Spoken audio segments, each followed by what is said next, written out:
Hey guys, Attorney Walter Hnot. Now I want to go right into this thing because it's absolutely incredibly important. First, remember to like, subscribe, and leave 5-star reviews. I'm going to go ahead and put the link in the chat section over there so that you know where to go ahead and leave 5-star reviews. But let's get past that. Let's get right to specifically the 6 major changes that are likely to happen to supplemental security income in 2023, so next year. All right, number 1, the COLA boost is likely to be around 8.6 to 9%. It might be a little higher, it might be a little lower, but it's somewhere in there. Okay. Now, under that, now it's under the CPI-W. They're looking at changing the metric by which they calculate it to the CPI-E.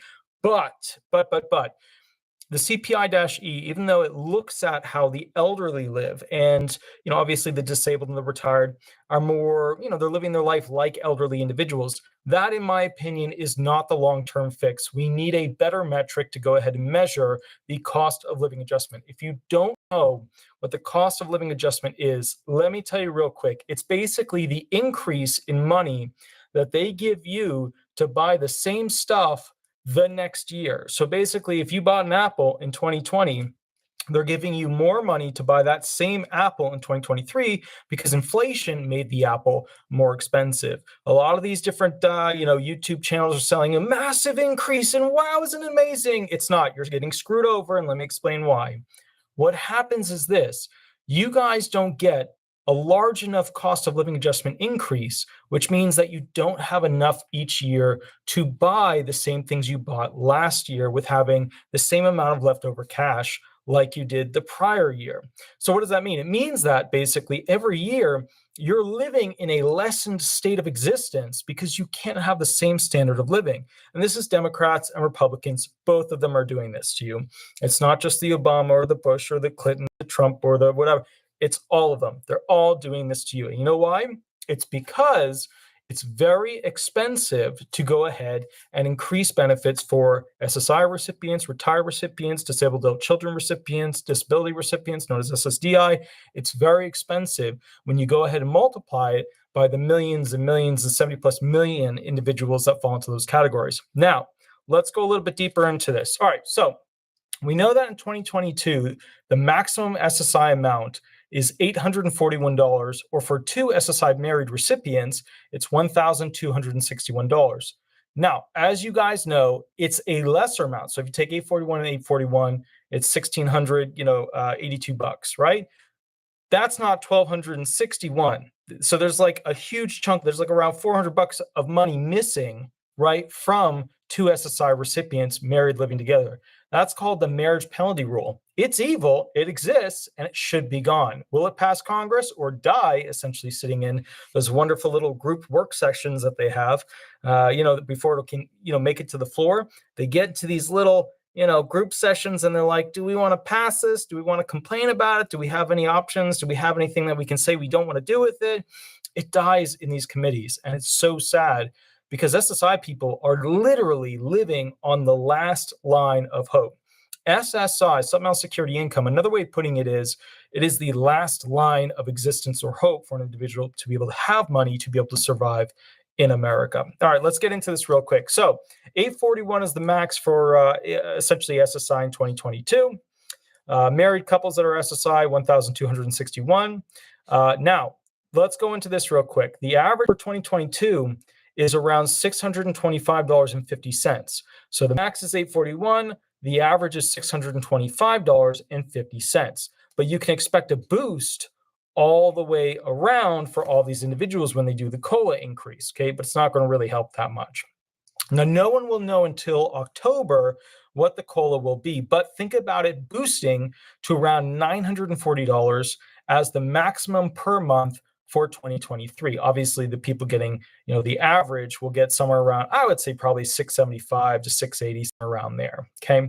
Now, remember, compare that. Remember, so we're thinking 2023 maximum SSI amount, $940 per month. Remember how we had those presidential options in the 2020 elections, and one of them said, hey, universal income, $1,000 per month. Hey, wouldn't that be a novel idea?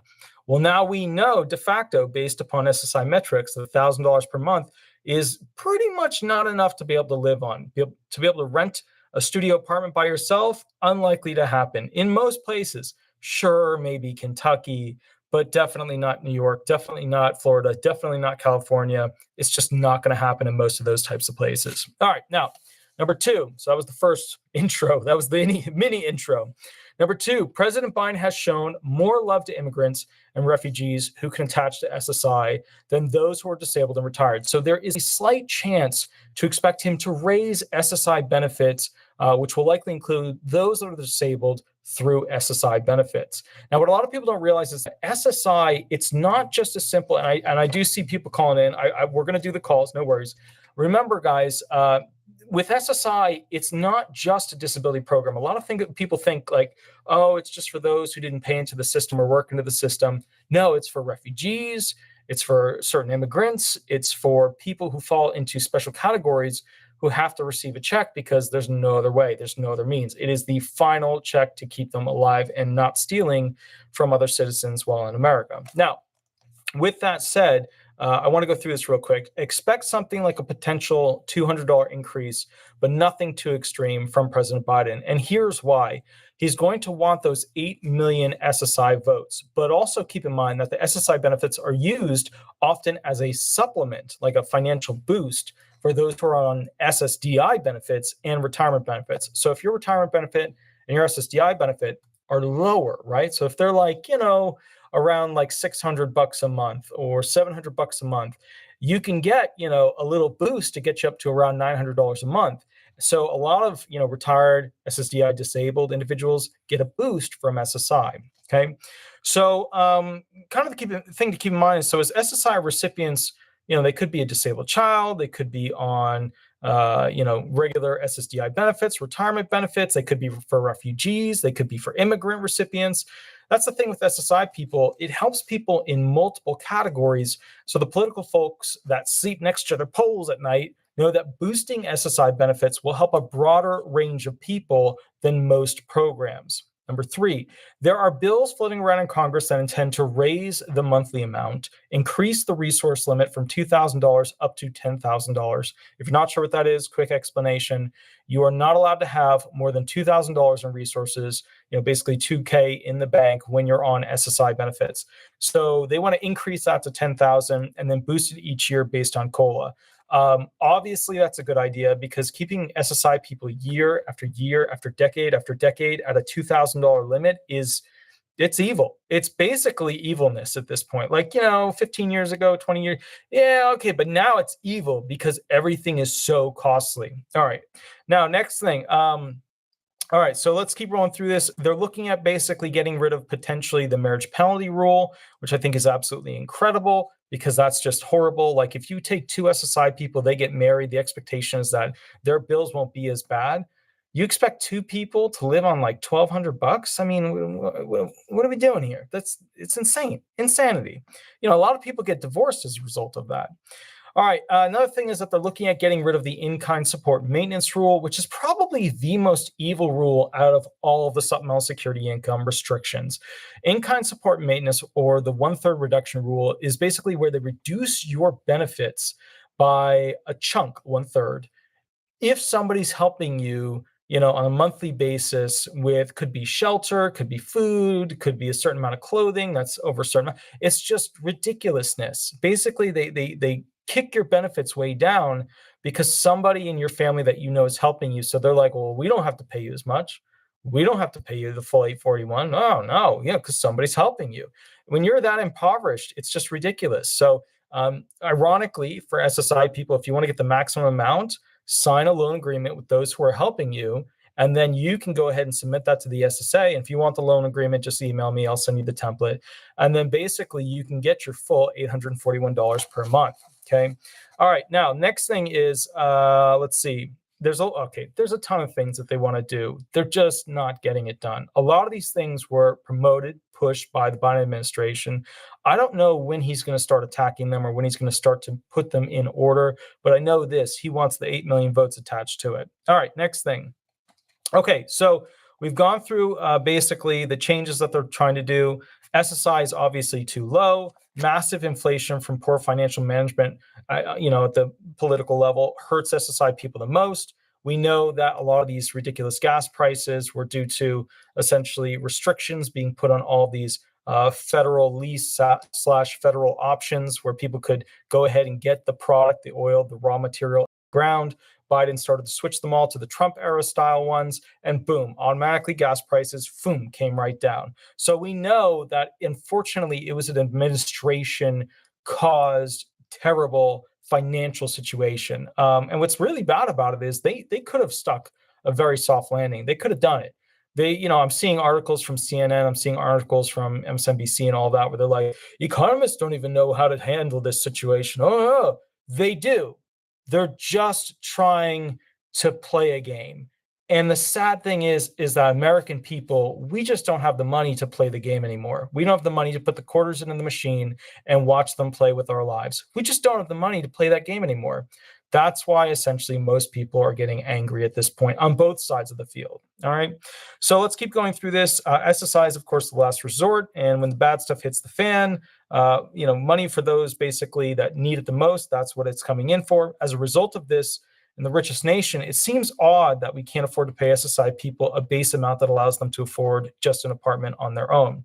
I'm talking a studio, nothing fancy, and they still mostly can't afford one and need to rent rooms as a buddy deal from somebody they already know. Most SSI people, they also end up trading their things and person for a small room without much hope. And I'll say it again, things and person, so you understand what I'm saying. Number 4, there will be a substantial gainful income increase. This is the magic number that if you earn above it, you run into some hot water beyond your you run into some hot water. Now, the 9-month trial work period does not exist for SSI people. Ticket to Work program, yes. 9-month trial work period, no. Basically, the thing is this. So substantial gainful, income, in this case, activity, but it's really income, is around 1,425-ish. I know that number is way too low, but once again, the bills in the Senate and the House could potentially fix this issue of changing what the substantial gainful activity number actually is when it comes to. Oh, sorry, hold on. I made a mistake there. My apologies, guys. So basically, the number we're going to be focusing on here. Surely been out. Thank you. So the number we're focusing on here is wrong. That's for SSDI stuff. My apologies. And I had to write the script directly before I did this video. Don't worry about that. Was actually in reference to something else. What we're worried about is substantial gainful activity, which is essentially a number that if you go ahead and earn over that number, you will essentially become not disabled on the program because it means that you have the capacity to earn above a certain amount. So what is it really? So the bottom line is SGA is element 1 of the 5 elements that make up disability for those individuals who basically, essentially are stuck in a situation where they can't work and they need a program to help them with money, but they haven't put in enough money over time. So they go for SSI.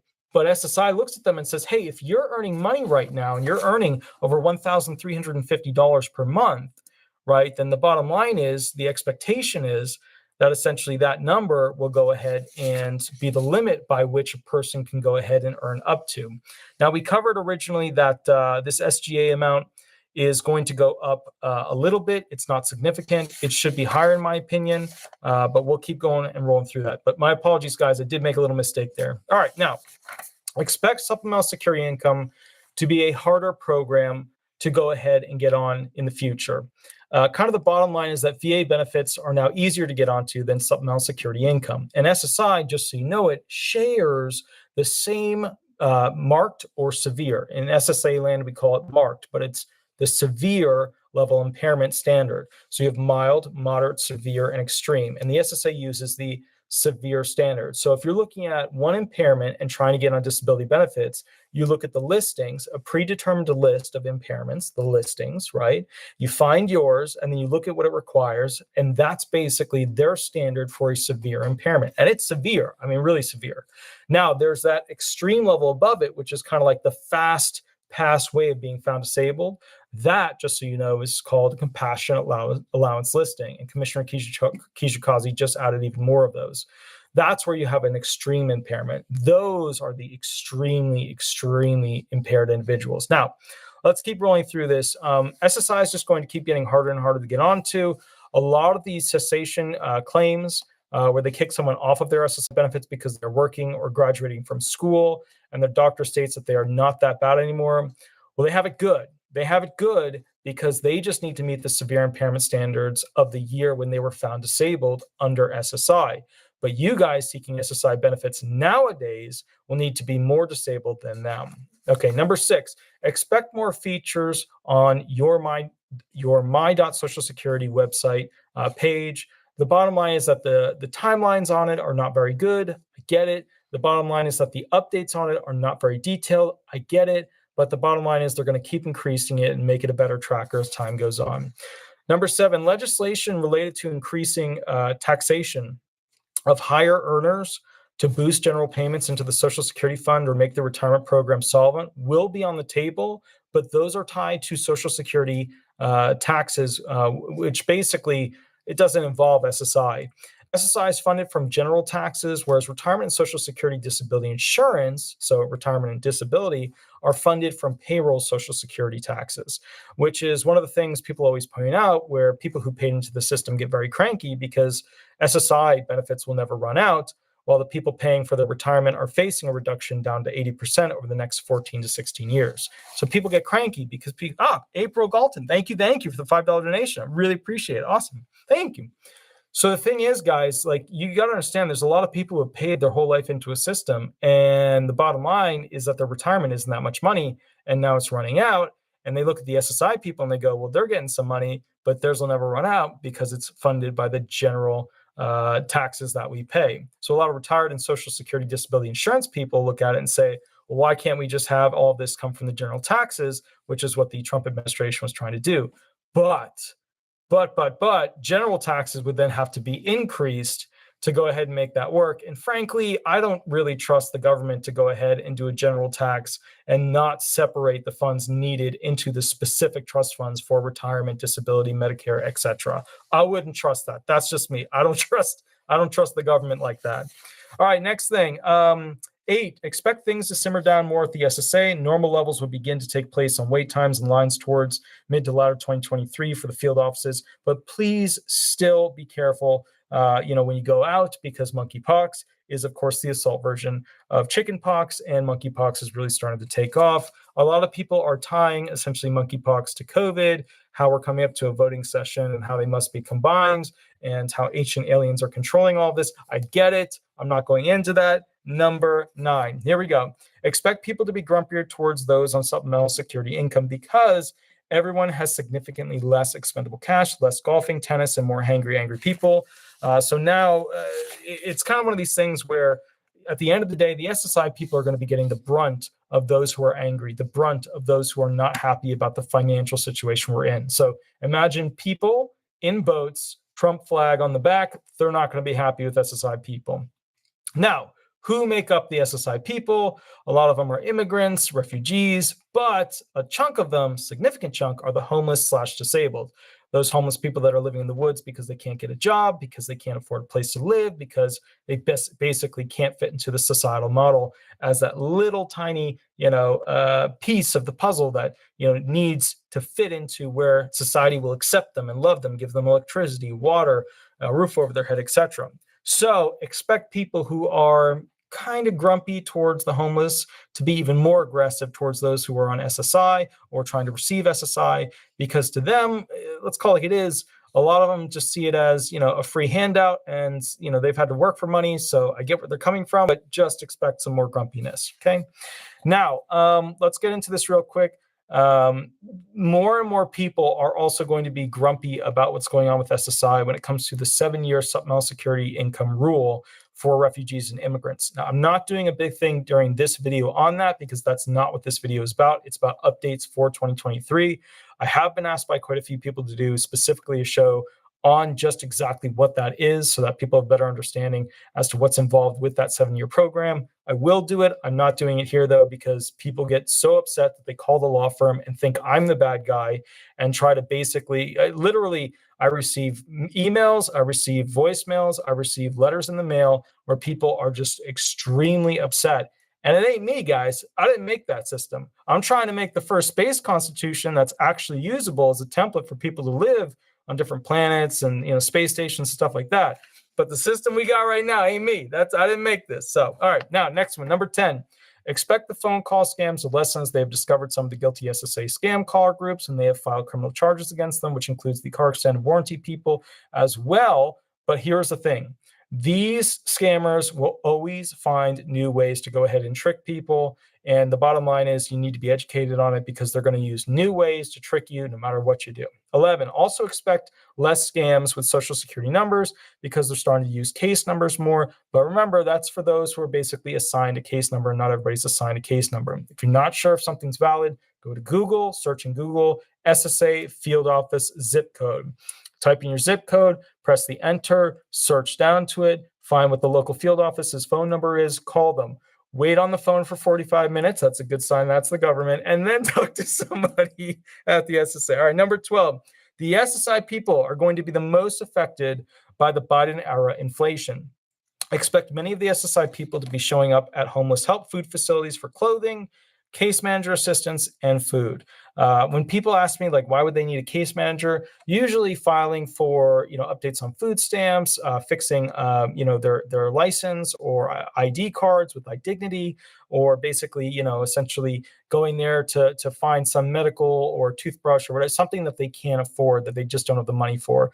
Toilet paper is a very common thing, okay? The bottom line is that you can't really survive on a monthly basis in America for the maximum amount of SSI. You definitely can't afford it on the basically the average SSI amount, which, just to help you out again, $625.50, which is the average SSI amount. You can't do anything with that, especially since many states reduce food stamps down to the bare minimum once you go ahead and receive that. Now, 13.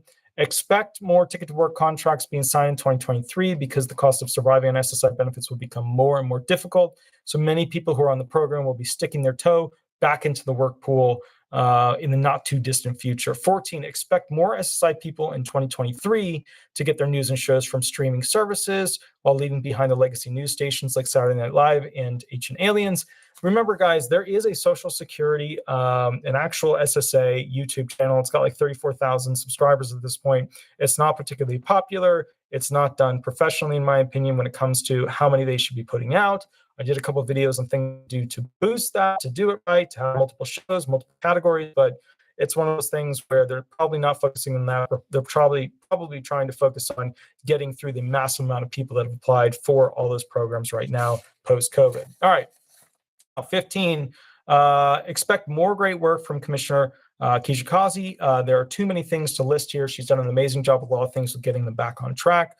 Kind of the bottom line is that she also added 12 new compassion allowance impairments that directly affect SSI benefits on August 15th, so like not that long ago.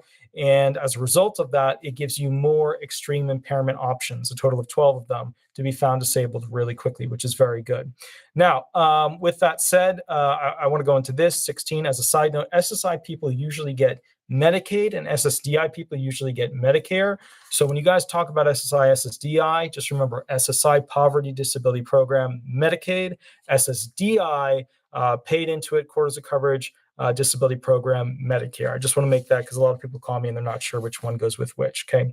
Now, 17, as a bonus to you guys, the CEO of the National Academy of Social Insurance, which is Bill Arnone, will be on the big Thursday like this show. This is a big Thursday, right? Which means we of disability questions after I do my intro.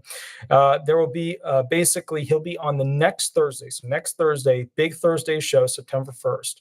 So if you want to see one of the heaviest hitters when it comes to Social Security, details, updates, program changes, things like that, he's the CEO of like the super mega big nonprofit. That's September 1st, 8 p.m. Eastern Standard Time. That show I'll actually be on time for because I'll be back in Florida as opposed to working on the farm in New Jersey.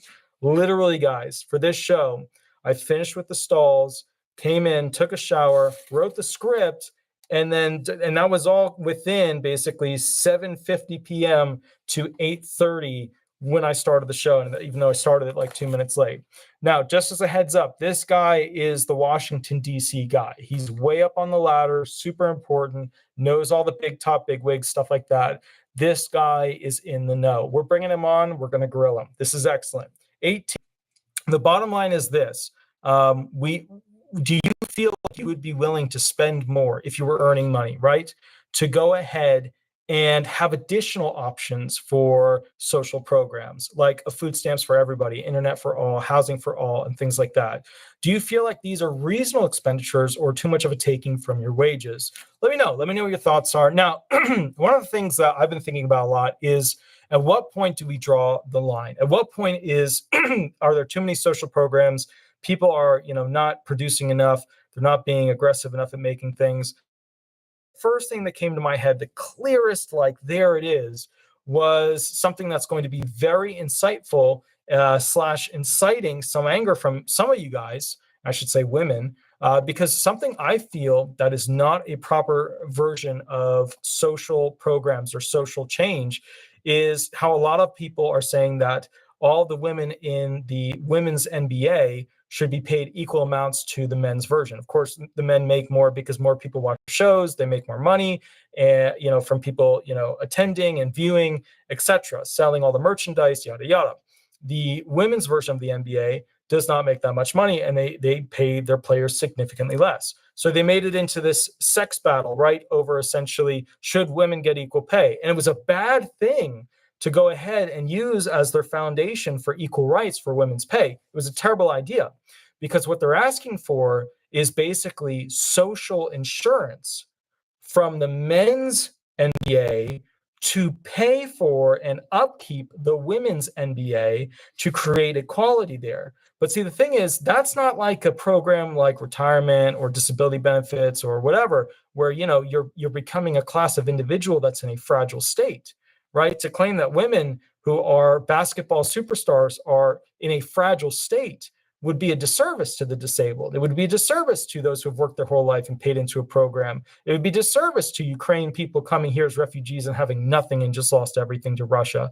It would be a disservice. So to me, the women's NBA demanding that the men's NBA go ahead and subsidize them even more and split the profits, to me is a form of social insurance that I think crosses the line. Very, very easy to see. And I think it's absolutely wrong. I think it's very terrible. And I also don't think it's something that we should promote, because what it does is it takes a class of individuals and claims that women are inherently at a massive disadvantage by playing their sport. But the reality is that people don't tune in. Like, you don't see all of the woke groups and the multicolored hair kids out there that are cool and hip. You don't see them just flocking to those games to go ahead and represent, because if they did that, they'd be paying the cost to be there, and then that would obviously make more money for the women's NBA. So to me, that would be a violation of a purpose for social insurance that I think would be horrendous. I don't think that would be acceptable. Now, I know you guys are busy. I just wanted to let you know we met the goal for the 5-star reviews, so I'm not going to ask you for 5-star reviews. This part of it, I really appreciate it, guys. We hit over 1,000. That was absolutely amazing. All right, I'm losing my voice a little bit. Let's get to the phone calls real quick and go from there. So we had a bunch of people call in. I'm going to go ahead. Now, when we do these calls, please, please, please remember, and this is super duper important. This is incredibly important. When we do these calls, please, when you call in, use a fake name. A lot of you guys don't use a fake name. We got to make sure you use a fake name. I'm calling somebody right now who just called in. Let's see if we can get this person on the line. You know how it works. They call in. Hi, this is Attorney Walter Hnot with Disability Resolution PA. We are live on YouTube. Remember to use a fake name. Would you like me to answer a specific question, or would you like me to go ahead and run hearing questions with you? And remember to mute your computer. That way we won't have any live feedback. There you go. Go ahead. Hi, Walter. I'm trying to mute the computer. I'll close the door on it. Sure. Yeah, I talked to you earlier. My disability, my SSDI benefits were stopped because I worked 1 month out of the last 39 months as a Santa Claus and made $2,247 in 1 month, reported it as self-employment income. And I filed a 789 for reconsideration because it was based upon finances. Is that the correct thing to do? I'm sorry, I'm a little hoarse. I got the COVID right now. Did I do the right thing, or am I stepping it? Yeah, so an SSA 789 is basically the request for reconsideration. The other type of that form is a 561, but yeah, SSA 789, disability cessation, where you're requesting basically to go ahead and appeal it. Another thing, I'm assuming, are they claiming an overpayment on your claim for that 1 month where you were Santa Claus, or not really? Actually, they want an overpayment. They want to stop all my benefits as of December, and then they want an overpayment for everything that they paid me so far this year, which is like $10,360. So they sent me a form. It was weird. It was like a little pamphlet. Yeah. It was a 3105. Right. And I filled that out, but there's no signature thing on it, which is weird, I think. But I took it into the Social Security office, and they told me yesterday, yeah, everything looks good, blah, blah, blah. But what's the likelihood that they're going to, I was told, am I going to restart my benefits while this appeal or reconsideration is in progress? So here's the thing. You have what's called a CPD, a date and time, which basically represents the moment you were found disabled, which you attached to because that was the moment in time that you were originally found disabled. And the rules of that time apply to you going forward, not the modern rules of disability. So the bottom line is, well, some of the new modern rules do it, but the important ones about your medical severity standards, you go back to that date. Now, with that said, and this is the important part, and you're sure this was just 1 month, right? This was just 1 month where you earned over SGA? Yes. It's 1 month. And the weird thing, too, is they sent me a bunch of paperwork that before they sent me the decision, trying to get me to file a new SSDI claim, and they dated it saying they wanted to go back to information to 1978. And I'm like, you're high. I'm not filling that out. I don't know, man. This sounds like there's a lot of bad stuff going on. When were you found disabled originally? May of 95. Okay. So bottom line is they would only be looking back to that period as a comparison point. And the disability rules back then for severity were much, much lower. But all right. So, okay. First and foremost, if it was only 1 month, right? And they never do this for just 1 month. For 1 month, they send you an overpayment and then you just keep doing your benefits. But you're saying they flat out cut them off, correct? Yes, they told me that I was in an extended work period, and that because I went over that 1 month, that's it. Okay, so the extended work period, just for people who don't know, trial work period is where you work the 9 months and then you can earn over basically the SGA amount and still keep your benefits. Whereas the extended eligibility period is for 36 months. And if you earn over the SGA amount, then basically at that point, what happens is you essentially go ahead and, they're supposed to cut off your benefits, but they never normally do that. They just send you an overpayment for that particular month. All right. So So you're appealing it, and you're beginning the process of showing how you're still, severely impaired. What have you done so far to go ahead and show that you meet the severity requirements of the 95 rules for Social Security disability benefits? They didn't ask me anything about my impairment. It was only the fact that I overpaid. So I asked for a hearing when I filed the 789, and that's where I left it, because I thought something was weird with the other paperwork they sent me, trying to go back to 1978. Heck, I was 16 years old. I don't have records. I'm 60. I don't have records from when I was 6 years old. So I have a quick question. Are you on DAC benefits? Are you on SSI benefits? Did you upgrade to SSDI benefits? Like, what exact program are you on? SSDI. Okay. Are you receiving as part of that some of the benefits from your parents? No. Okay. So if you were found disabled when you were 16, you might be able to file an SSA-4 form. No, sorry. I wasn't 16 when I was found disabled. That's what they wanted me. That was the paperwork they were asking me for. Oh, going that far back. Okay. I gotcha. And I just couldn't understand, Gotcha. why it would go back that far, Right. So That's why I wrote you. I apologize for the giant email because I was in panic when I got that.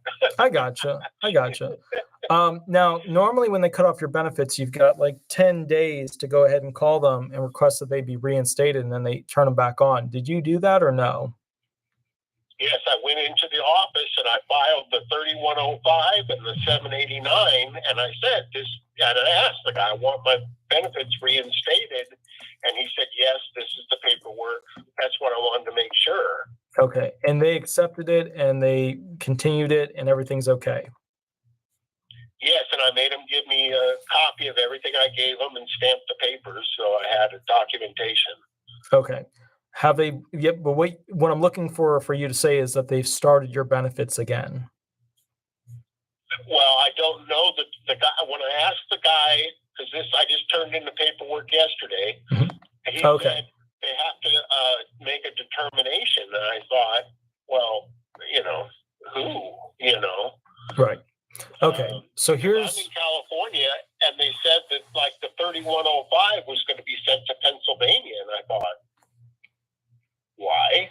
Well, remember, it's federal, so different divisions that process different things are all over the place. But what's going to happen at this point is they'll probably turn your benefits back on. They'll give you an overpayment for that 1 month where you earned over SGA. And then basically, you file the 632 requesting that it be reduced. How much do you receive per month currently? Well, when you were receiving it. I was receiving $12.95, and then they took the Medicare out. Okay. So I get $11.25 in my account. So the general rule is that when it's close to $1,200, $1,300, they'll usually through 632 just go ahead and wipe out the overpayment, unless it's like continuous repetitive thing where you just keep abusing it, which I've had those claimants too. But usually you can negotiate for them to go ahead and just wipe it out. The other options are that you pay it, or the other options that you pay a monthly amount towards it. But usually when they're that low, usually you can go ahead and get them to negotiate to wipe out that amount. But remember, you're going to have to negotiate because they're going to say, no, we want a monthly fee. And you're going to have to go back and forth with them and maybe go to a higher person. Okay. Mm-hmm. Okay, I'm prepared for that. They said that I would have to make a budget, likely, and show it to them if I requested to have that overpayment waived. But if they reconsider my decision, is the $10,000 going to go away? But I owe them for the 1 month. So just to clarify, because I don't think I got all the things correct up front, are you saying that you have for 1 month where you would have earned just under $1,300 an overpayment for that 1 month where they're asking for $10,000? What they did is they stopped my benefits. They're saying effective December of 2021, but I've gotten paid since then. I got January through August of 22, deposits. So they want all of those back. Yeah, that's the December payment. So that's ridiculous. I'm starting to see some more claims that are like that, but the bottom line is you'll argue that essentially you were under SGA for all those months and therefore eligible for benefits in those months. And that even though you violated 1 month in which you played Santa Claus, you should only face an overpayment for that 1 month as opposed to the months that occurred thereafter. But that's one of the things that normally they would just hit you for that 1 month. Now the SSA is going after a larger period because they're trying to go ahead and reduce the amount that they have to pay out through their trust funds. But no, you should fight that, and you can usually beat that when it comes to those situations because you were within the code and under the substantial gainful activity amount for all those other months. Now, one of the paperwork they sent me said that there was that it's possible to average the income over a period of time. Is that true?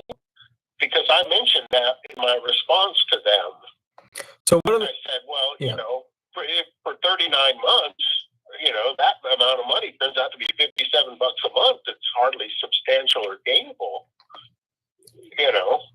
Well, yeah, but remember, they're looking at a monthly violation. So you violated in 1 month, and could look at it as a year thing, right? Where you spread it out over the year, Right. but they don't usually do that. They look at it as, was it a violation for that month? And did you violate the 5-step sequential process during that month? And you did, because you had earnings over it during extended eligibility period, which means that, for that month, they can go after you. Now, normally in hearings, the way we look at it is, if somebody has some earnings and the earnings are like, let's say 13 grand or something, then the judge, if we don't know what months they earned it, what months they didn't earn it, we can't get a hold of the company, the claimant doesn't remember, the judge will just, do an average per month of what they would have earned if they split up that amount as an average per each month that they had to go ahead and, receive those funds. But in your situation, no, they're going to look at it as like a month to month thing where you violated for that month. And for that month, you are not due disability benefits. Okay. Now, I mentioned that a Santa Claus situation is unique and seasonal, etc. Was that proper? I don't want to come off as a smart aleck, but I thought that was important. I mean, that job's not available. It's relevant because, it's one of those things where it's seasonal and it's very limited as in seasonal. When we talk about Christmas usually lasts a little bit longer than the direct identity of Santa, where Santa is like, the week or weeks directly before Christmas. So kind of the bottom line is you can argue it, but it's not going to be that important because at the end of the day, it's 1 month where basically you earned over, and they're less worried about who you were or what you were. More so in this case, they're going to be worried about that financial figure of being over the SGA amount, being the $1,350. And so in that regard, your best argument is, essentially to say you were in violation, you didn't know, you didn't violate any other months, this was unique, and kind of go from there. Now, you could use the Santa argument and say it was just a Santa for 1 month. That's fine. But, think about that argument compared to other arguments where the things will just last a month. Like you basically had a job and then you failed at it, so you only did a little bit and then you couldn't complete it. But see, the thing here that hurts you with the Santa is that was not a failed work attempt because it was seasonal and you completed the job in total as required. So there's some weaknesses to that argument as well, as opposed to a failed work attempt where you genuinely tried to work it and then you got fired as a result of you being unable to do it. Whereas you were successfully capable of being Santa for that period in which, it lasts for that month. And, there's another thing too with the Santa thing, which is that, you got to be careful because, sometimes with the Santa stuff, you work in December and they pay you in January, or at least they pay you some in December and then some in January. So I've seen it where somebody will play some part and they'll get, partial payment in this month and partial payment in that month, but those partial payments were over SGA and then they get hit for 2 months. So just keep that in mind as well. But in your case, you're okay because you're playing Santa. It sounds like they just paid you in December or January, but it was a singular payment for all of your work and then you were done. You violated SGA, but it was only for 1 month. Okay. All right. I did in my response say, I understood I went over for the 1 month. I understand, losing my benefit for a month because fine, that's the rule. That's fair. The rest I don't understand. So, okay. I really appreciate your help, Walter. Yeah, absolutely. I hope that helps other people, too, it's a weird situation, but if someone else gets in the same thing, I don't know, you should be making suggestions, but yeah, I wouldn't restart a new claim. No, don't. Absolutely not. Absolutely not. That would be the worst thing you could potentially do is to restart the claim. You wouldn't have the protections of your original data being found disabled, and you don't want that. And the other thing is too, now like this was, how many years in a row have you been Santa and violated the SGA rule? Oh, just once. So to me, this is an excusable negligence claim.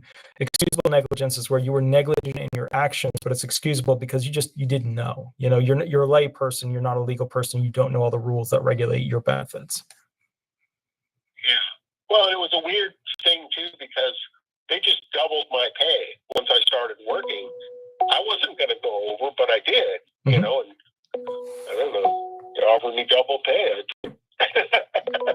Yeah, no, I hear you. I mean, look, if this were like a repetitive, continuous thing where you were going to keep going ahead and being Santa Claus, in Hollywood or whatever, then obviously I'd say Ticket to Work program, see if you can have them set it up as some sort of acting approved, whatever system inside their Ticket to Work program. But this is a one-off for a short period of time where you're just sitting, you know what I mean? This isn't like you're out there putting railroad tracks down, running heavy machinery, lifting boulders, felling trees. You were playing Santa, Yeah, and in this particular case, like the longest gig was a 3-hour gig. Most of them were an hour. Yeah. And that's so unique, it's for someone who's with a disability, I mean, where do you find a job like that? Right. Right. No, I hear you. I have to pay really well because I'm nice to kids. Yeah, no, I hear you. Yeah, absolutely. But well, sounds good, sir. I will catch you a little bit later, and basically, I hope everything works out and that the SSA gets a little bit of Christmas spirit in. So. I hope so too. Perfect. Well, bless you, Walter. You as well. You. Thank you, good sir. Have fun. Bye-bye. Okay. Thank you. Bye. Bye-bye. So, guys, that was an interesting claim. And what you have to keep in mind is that the SSA is becoming more and more aggressive when it comes to kicking people off of benefits and then claiming all the months thereafter of you violating 1 month have to be, taken away in an overpayment. The way it used to work is basically you violate that month, they send you an overpayment for that month, and then things move forward. But they're becoming more and more aggressive to try and claim all the months thereafter, which is unfortunate because this is clearly a situation where they shouldn't be going after the guy like that. He played Santa, sedentary position, earned a little bit over SGA for 1 month. I mean, come on. It wasn't a failed work attempt, but still, All right, let's go ahead and go to the next call real quick and keep things rolling. Here we go. You guys know how this works. We take a call. We keep pushing forward. We're going to see if we can get the person on the phone. Hi, this is Attorney Walter Hnot. We're live on YouTube. Remember to use a fake name. Would you like me to answer a specific question, or would you like me to run hearing questions with you? Well, hey. Howdy. Call me Low Tech Barbie, and Sure. I want a specific question. Okay, perfect. All right. I've been grueling over this. I got survivor benefits at 62, and I was 62 in February this year. Started getting the benefits. I was on SSDI before then. I hadn't worked or paid in any Social Security disability benefits forever because I've been disabled from a brain injury for a long time. Then blah, blah, blah. And so I thought, okay, great. I'm going to get half of, this ex-husband's monthly benefit, but I had a severe overpayment I've been paying down for years. That kind of puts a hiccup in everything. But I end up, at the end of the day, I get $1,008 a month. Okay. Which is, it's only a couple of $100 more than I was getting on SSDI. And it's too much to qualify for other things. And I was getting $120 in food stamps on SSDI, and now I'm getting $20. Okay, I thought I would be getting Medicaid. Now, because I found out a lot. I want to know if there's a way around this. Okay, this I'm getting to something.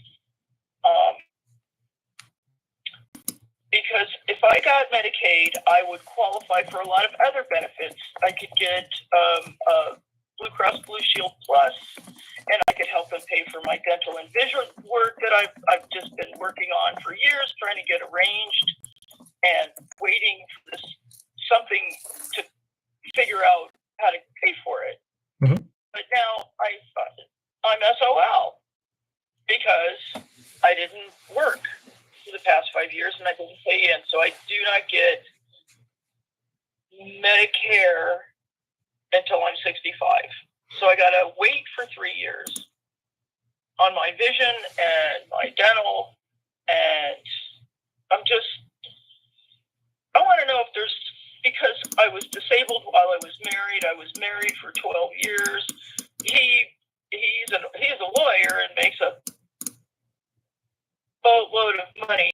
Mm-hmm. And you know, why can't I qualify from his contributions for Medicare?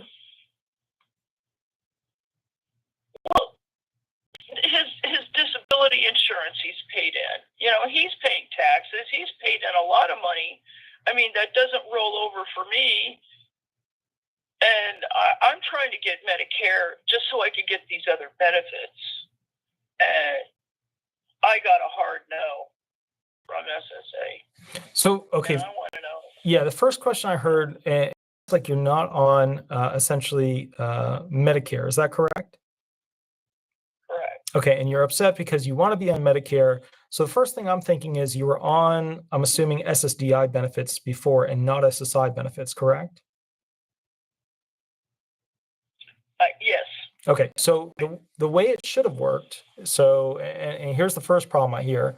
After 24 months from basically the date in which you were found disabled, so do you remember what was the alleged onset date that you were found disabled from? Not the date you got the letter that said you're disabled, but the letter where it said you have been disabled from this date.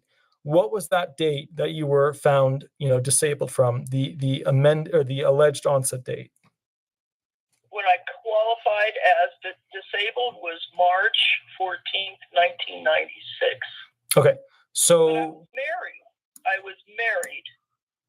So I wasn't collecting any benefits until I was divorced, and I spent the 401k money, and then I didn't know what was happening. I was just over medicated and out in the world, and so that money's gone. Okay, so real quick, why didn't you essentially 2 years, 24 months after that date, take your eligibility for Medicare at that time? Because, if you were on SSDI benefits, whether you were married or not, it wouldn't have mattered. You could have gotten your SSDI benefits, and then, 24 months after the date. I hadn't paid in. I've worked under the table. Okay, so this sounds like you weren't on SSDI benefits or disability. This sounds like you were on SSI benefits when you were married. Is that correct? No, my ex-husband is an ERISA attorney. Mm-hmm. Okay, he knew all of this stuff, but he didn't help me after the divorce at all. And I had a brain hemorrhage, I had a stroke. I couldn't cross the street. I'm doing a lot better now, but it doesn't matter because I can't figure this out. It's not helping me at all. All right. So let me go back aside, and I get it. I get the emotional thing, but I got to clarify that. I got to clarify the facts. I got to clarify the facts here. Do you know de facto if you were on SSI or SSDI benefits back in the day? I wasn't on anything. We divorced in 2009, and by 2010, I had applied. I'd spent all the money I got in the divorce, and I didn't know what to do, and I applied, and I started getting benefits at that time. 3 months after I spent it all. I don't remember. All right, let's do this because one of the things that's tough for me is figuring out what you were on when. If you don't remember, it's hard for me to create a baseline for me to go ahead and advise. So can you look at the documents you have and just make a little timeline for me of when you started on certain programs? Because then I can figure out specifically when you were supposed to get Medicare available to you. Because SSDI benefits, you get Medicare after 24 months from the date that you were found disabled from, right? The onset date. SSI benefits, you don't get Medicare, you get Medicaid. But since you were married to that super rich, you probably weren't on, SSI benefits because he would have been earning too much. And the deeming element, the first element of the 5-step sequential process for SSI benefits, the SGA element, basically he would have earned too much. You wouldn't have been able to go on to SSI benefits as an impoverished disability person, and even though you're working under the table, you weren't getting those quarters of coverage needed to go ahead and basically whatchamacallit, get onto the better SSDI disability program, which is like where you pay into the system. So to me, the big thing here is I don't know when you got on certain programs, but if you can create a little timeline for me and shoot me an email with it, we can always catch up down the line. And I can kind of advise you from there as to how to set yourself up to properly attach to Medicare, whether it's on, essentially, and what you were talking about is your most recent program is the surviving divorced spouse, where you were married to him for more than 10 years, you got a divorce, yada, yada, and you've reached basically, past 60. But if you were disabled and found disabled before that, you could have gone onto his benefits, basically, when you were age 50. So what sounds to me is, and it's really sad, especially since he was an ERISA attorney, is that there were a lot of missed opportunities. There were a lot of stop signs that were blown through where you should have applied and attached to certain programs within the SSA. So do me a favor, just make a little timeline, shoot me an email with it, go ahead and advise you from there. Yeah. Yeah, homework assignment, yes. Yeah, I know. It's awesome. I know. Indeed. But shoot me the timeline and just to the email, little thing at the top that says, "Hey, I talked to you during the Thursday live," and we'll go from there. We're talking 12 years ago. Okay, so I'm going to call my guy at the SSA office over here that's helping me out, and I go, "Dude, I got a question." Sure. My buddy Walter wants dates and times and stuff, and he wants paperwork that have been lost or over just decades. Well, they should have it. They should have it. I'm going to have to figure out how to these things, because I know they exist. They're in the ether somewhere, man. Well, they're at the local field office. I'm fun to talk to, but I'm really slipping a cog. I tell you, I've got a mental disability and a learning disability. Yeah, I gotcha. It's humiliating. I gotcha. But yeah, no worries. Sounds good. What I would say is this: go ahead and make that timeline and see what documents they can send you from the local field office. They should have them on file, and then we can always kind of catch up from there. Yay, go team! Indeed. So, all righty. Well, Madame, I will catch you a little bit later. Walter. Yeah, you have a wonderful, wonderful night. You too, sir. Thank you. Thank you. Bye-bye. Bye. Perfect, guys. So, James Wilson, again, thank you so much for the $10 donation. I really appreciate it. I'm up here on the farm, basically, working away. So those really help. I'm excited to go see my dogs. I'm probably going to spend some of that money on dog treats because they absolutely love them. And that's the toughest part of me being up here, restoring the family farm, is that I don't actually get to be up here with my dogs. And that's just really, really rough for me. Just to give you guys kind of like a baseline, I'm sitting at a mini child's desk with 1, 2, 3, 4, 5, 6, 7 lights, LED lights blaring into my eyes. You can see how my hand is super lit up if it's over here.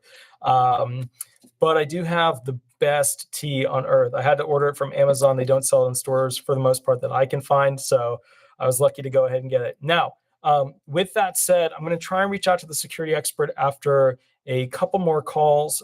We have about 15 people who called in. I'm going to try and reach out to some of the people who called in first. To go ahead and reconnect with them. That way it's fair to keep kind of going through all these phone calls. So, all right, real quick, guys, let me go through this. I'll have to catch up with that gentleman a little bit later. Let's see. Let me go all the way back to here. And here we go. I'm going to call this one real quick because this is one of the first ones that we received. Wow, Deb Carter, thank you for the donation. I really appreciate it. And I absolutely love the little hippo on the chair. That's awesome. Very, very good. Let's see if we can get this person on the phone and go ahead and kind of catch up with them. Okay, here, I'll place it over here. Howdy, Madame. Attorney Walter Hnot. We are live on YouTube. How can I help you? But remember to use a fake name. And would you like me to answer a question or run hearing questions with you? Yes, I'd like you to ask a question. Perfect. I'm currently on SSI, and I am about to receive a large inheritance. And I wanted to know if I give part of that money to my son and my brother, will that bring down the balance in my inheritance? will SSI consider that a valid expense? And because I called the Social Security office, and I talked to them, and they said that gift is still considered that I have the money. Correct. So the thing is the game of hot potato is to limit the amount of months in which you violate the income that's countable rule. And so in your particular instance, your goal is not to lose benefits beyond just 1 month. So, you can go ahead and transfer the funds in the form of a gift, but you still have it within your possession as, in receipt of it for that month. So they're still going to count it against you. Okay, I don't mind, paying for missing my SSI for 1 month, but after that, will they then discount it from it's going to take me a while to get the balance down, so I'm under $2,000 of resources. Am I understanding you correctly? Well, I mean, here's the thing. You better speed up. You know what I mean? Like with that whole, because remember, like SSI resource limit is 2K. They haven't passed the bills into law for 10K. So you got to understand, like for each month that you're holding that money, it's income for the first month, and then the next month it's a resource. So for each month that you're holding onto it, you're going to get an overpayment for those months. So you got to, you know what I mean? Like, look, here's the trick. There are certain items you're allowed to have. You can have like one car that's, worth a lot. You can have one house that's worth a lot. There are certain items that you can have that don't have a financial number attached to them. If you have more than one car, it's a problem. But if you just have that one car, you could have a Rolls Royce. If you just have one house, it could be a palace and still be on SSI. I don't know how you pay the taxes, but there it is. So the point is, okay, I'm going to buy a new car, and I'm going to also get a cruise, go on a cruise, buy a cruise. But I wanted to give my inheritance to my son and my brother now while I have it. Will they let me consider that reducing the amount of money I'm holding to get down my assets, my resources to 2,000 again? So they let me count that money? So they're going to count it for that month. They have special rules, and it's kind of a show in itself to go into as to the dispersing of funds to try and essentially remove, potential resources / income to you. And as a result of that, that's a bigger show though. Like, honestly, you might have to just call me to walk you through the elements for that. Like even on the 8,000 BK, when they go through, did you within the past 3 months, did you within the past 6 months get rid of certain assets to be within the SSI regulations for, resource limit requirements. So there are all these little rules, and I should do a video on it. So what I would say is this: send me an email specifically with your situation. Are you okay with me using your situation as a hypothetical where I do a video that specifically outlines what will happen on a step-by-step? Is that okay? Yes. Okay, cool. Yes, I totally support you in the work you're doing, and I'm even willing to pay you something just to do this, to get it down, so I can take the stress and anxiety off my head. Yeah, no, you don't have to pay me anything. So just in the email, say, hey, I give you permission to take my fact pattern, make a video about it, explaining what will happen, what the SSI rules are for dispersing of potential income and resources to other individuals to avoid getting hit with the resource limit requirements and income limit requirements. Because, remember, you got SGA for income, and then you got 2,000 for resource. And then basically from there, what I might do is change the numbers a little bit. But other than that, send me an email with it. I'll work on it, and then I'll do a video on it. Probably won't be next week, but probably the week thereafter I'll get to it. But yes, there are limitations when it comes to distributing things of large amount to other individuals and how the SSA looks at it. Yeah, I haven't gotten the inheritance yet. I just talked to my lawyers. Mm-hmm. The escrow closed, and they're adding up the expenses. And they said within the next couple of weeks to a month max, Mm-hmm. I can expect the inheritance. So I just sent you an email. I'll send you another one giving you permission to use my case as a video. Perfect. And then somewhere next week on Tuesday or Thursday, Actually not on like, no, it could be Tuesday or Thursday. Shoot me or give me a call as like a reminder to go ahead and take a look at it. Because boy, oh boy, it's just things have been super duper epic busy with the farm and the law firm because I work the firm from 9 to 5, and then the rest of the day I basically work outside doing the farm stuff. But that's cool. I've got the email. Give me like 2 weeks. We'll get a video out and we'll explain with your specific situation how the SSA looks at Title 16 SSI dispersion of funds in the form of income and resources to other entities in the form of gifts and I don't know what other stuff. And when you do the thing to me, like the email, explain who the parties are, because sometimes differing parties and relationships to them can have a change in the effect of how, what we call that, whether it's a gift or it's something else. So make sure you just specify who the parties are, what the relationship are to you and things like that. Well, my son is my legal son, and my brother is a man who's been like a brother to me for 40 years. He's actually my advisor, and he's trying to help me sort this out so that I can get back on my benefits, because he figured out that within 2 or 3 months I won't have enough money to live without the benefits. Mm-hmm. So what is the best place to send the email to you? Where I went on to figure out how to get hold of you. Oh, yeah. Send it to wrh@disabilityresolution.com. Again, wrh@disabilityresolution.com. And then one of the things I'll need to know about is that when you receive the funds, if they're being distributed in the form of an asset from a trust that has limitations attached to the use of their direct, whether, it's how they get to you and then there's no more restrictions, or you receive and still have restrictions on the funds disbursement from there. Okay, it's a trust from my father, and there's no restrictions. It just says that I am privy to 60% of the sale of this property. Okay, so that makes it way easier, because the thing is this: I'll get emails from people and they'll be like, "Hey, real quick, here's the scenario," and they'll leave out that there were all these trust limitations, that even when they received the assets, they had specific limitations as to what could occur with them.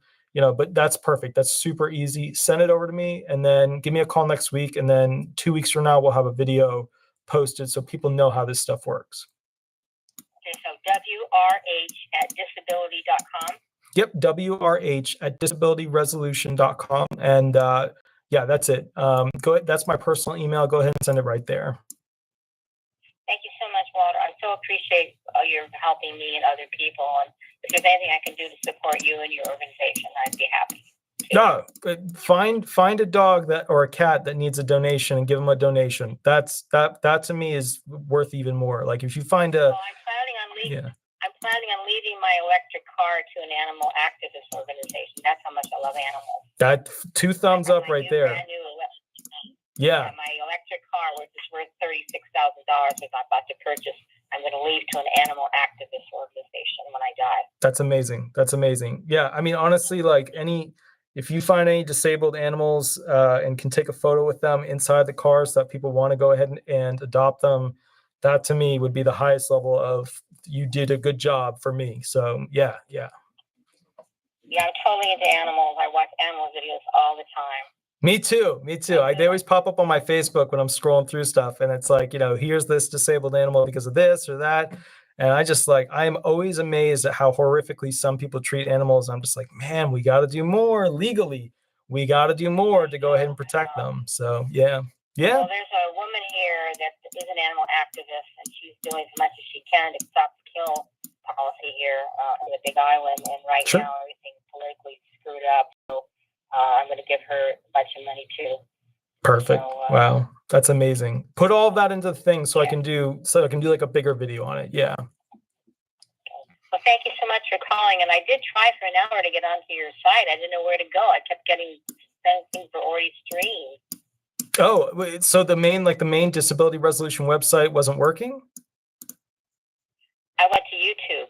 Oh, okay. So what happened when you went to YouTube? Was it not working or it wasn't streaming? Walk me through it. It just showed me videos that were streaming. Like the last video I was able to get it posted July 11th. I need to put in the title when I go live, like live right now, and then the title of the video, because otherwise I go live a lot when I'm up in New Jersey because I don't have time to edit the videos. So no, I totally get it. I'll fix that for the next one. Yeah. Yeah, I tried for an hour, everything I could think of, and all I kept getting was old videos that were already streaming, and I couldn't even figure out how to plug into the chat. And then I finally saw that you have a law office, and I went there, and I sent you an email, but I'll send you another one. Do I go ahead and use my legal name on the email?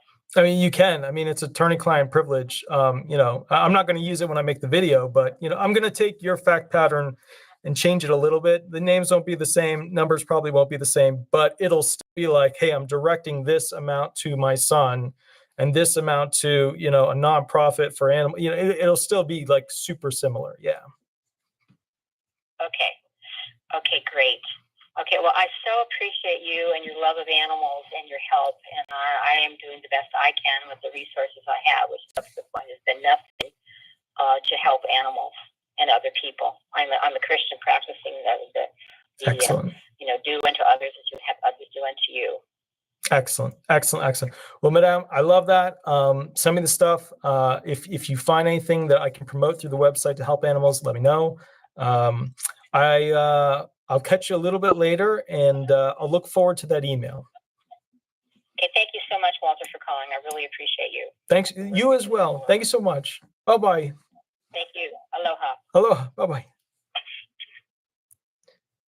Okay, guys. So real quick, that's a huge question involving distribution of basically recently acquired funds. Is it accountable income? Is it a non-countable income? Is it a countable resource? Is it a non-countable resource for SSI Title 16 based, benefits?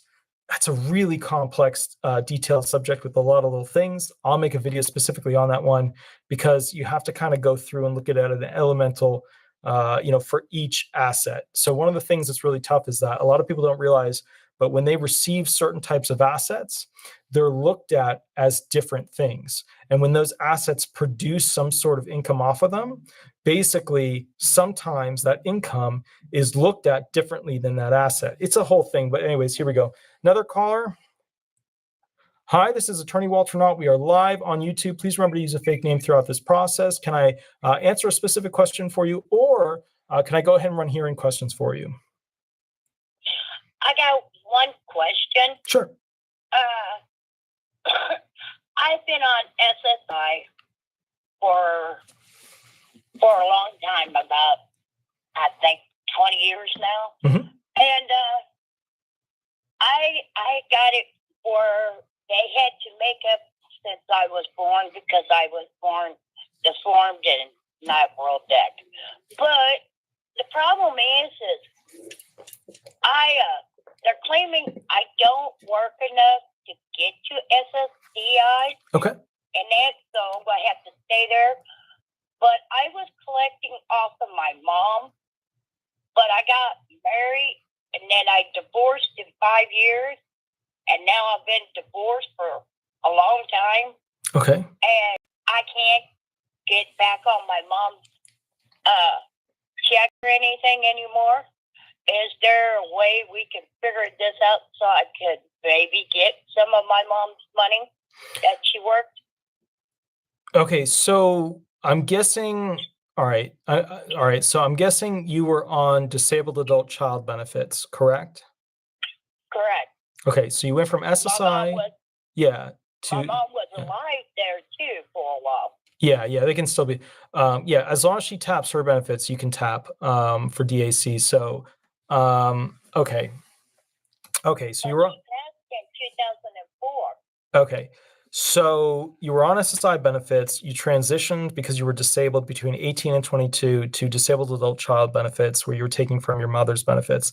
Then you transitioned to, and you married somebody, and then you transitioned to taking part of their benefits through, I'm guessing, spousal benefits, and were you a survivor? Like, what happened there? When we got a divorce, he tried to get spousal support off of me, but he couldn't because it was a government check. And I was on the government. I've been on the government check all that time, and that. But it's just, I can't get back my mom because they said that I was married just for 5 years, but now that it's been so long, Right. why can't I get back on it? Okay, I'm so disabled. I'm club-footed. I One mean, hand smaller. I ate a full deck. yeah, no, I gotcha. So okay, so basically, what did you transition to benefit-wise from your DAC, disabled adult child benefits? It went back to SSI. And back to SSI. Okay, so Yeah. what was the reasoning for sending you back to SSI? I'm guessing that you got married, They yeah. said it's my marriage. Yeah. Interesting question. So what you're looking at is you got married, and when you were married, did this guy earn over the deeming amount? No, he earned under it. Plus, he didn't pay bills, so he earned way under it. Gotcha.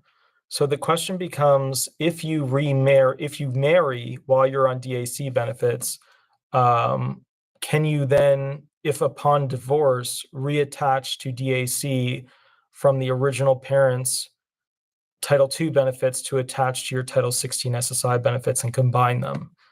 I'm not totally sure what the process would be to do that if you become divorced. So I'd have to look that up. Can you email me that situation and I'll look into it? Email you? I don't even know how to do that. Gotcha. Good to call. Can you text me? I tell you what, do this next week on Tuesday. Give me a call, and then I'll type up a little fact pattern and figure out a way to answer that. Well, see, couldn't I draw off my mom or could I draw off my dad? Well, that's your goal. Both were working. Yeah, that's your goal, is to basically go back onto DAC benefits off of one of your parents. And then, see, my dad was a vet. He went through the Korean War.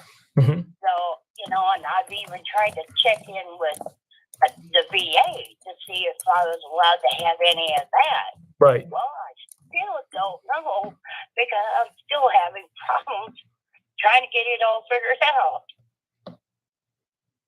So that's why, because I live on an SSI check, the original 8-something, and that ain't paying all the bills and supplying food and everything in the house and that. Mm-hmm. I live in the state of Missouri. Missouri. I live in the state of Missouri. Mm-hmm. Honey, we don't get nothing down here unless it ain't going in their pocket for their vacation. So that's where I'm hung up at.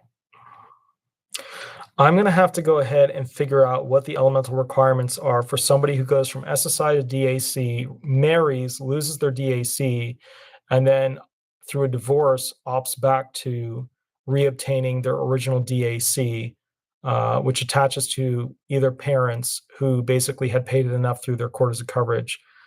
I honestly am not sure what the system or law, I'd have to look at the law to see how to reattach to that. It might be a gig where you just lose it and you have to then, just stay with SSI benefits, but there might be a way to go ahead and reattach to DAC for your parents upon dissolution of marriage, which caused the loss to begin with. Yeah.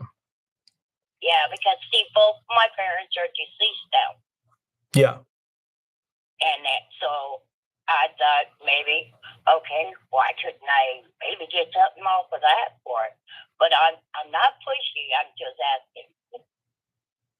No, I totally get it. I totally get it. I'm just not sure which particular law allows for a reinstatement of DAC benefits post-marriage. Okay. So I got to look that up. I've never had that question asked to me. So first of all, I'm sorry the marriage didn't work out.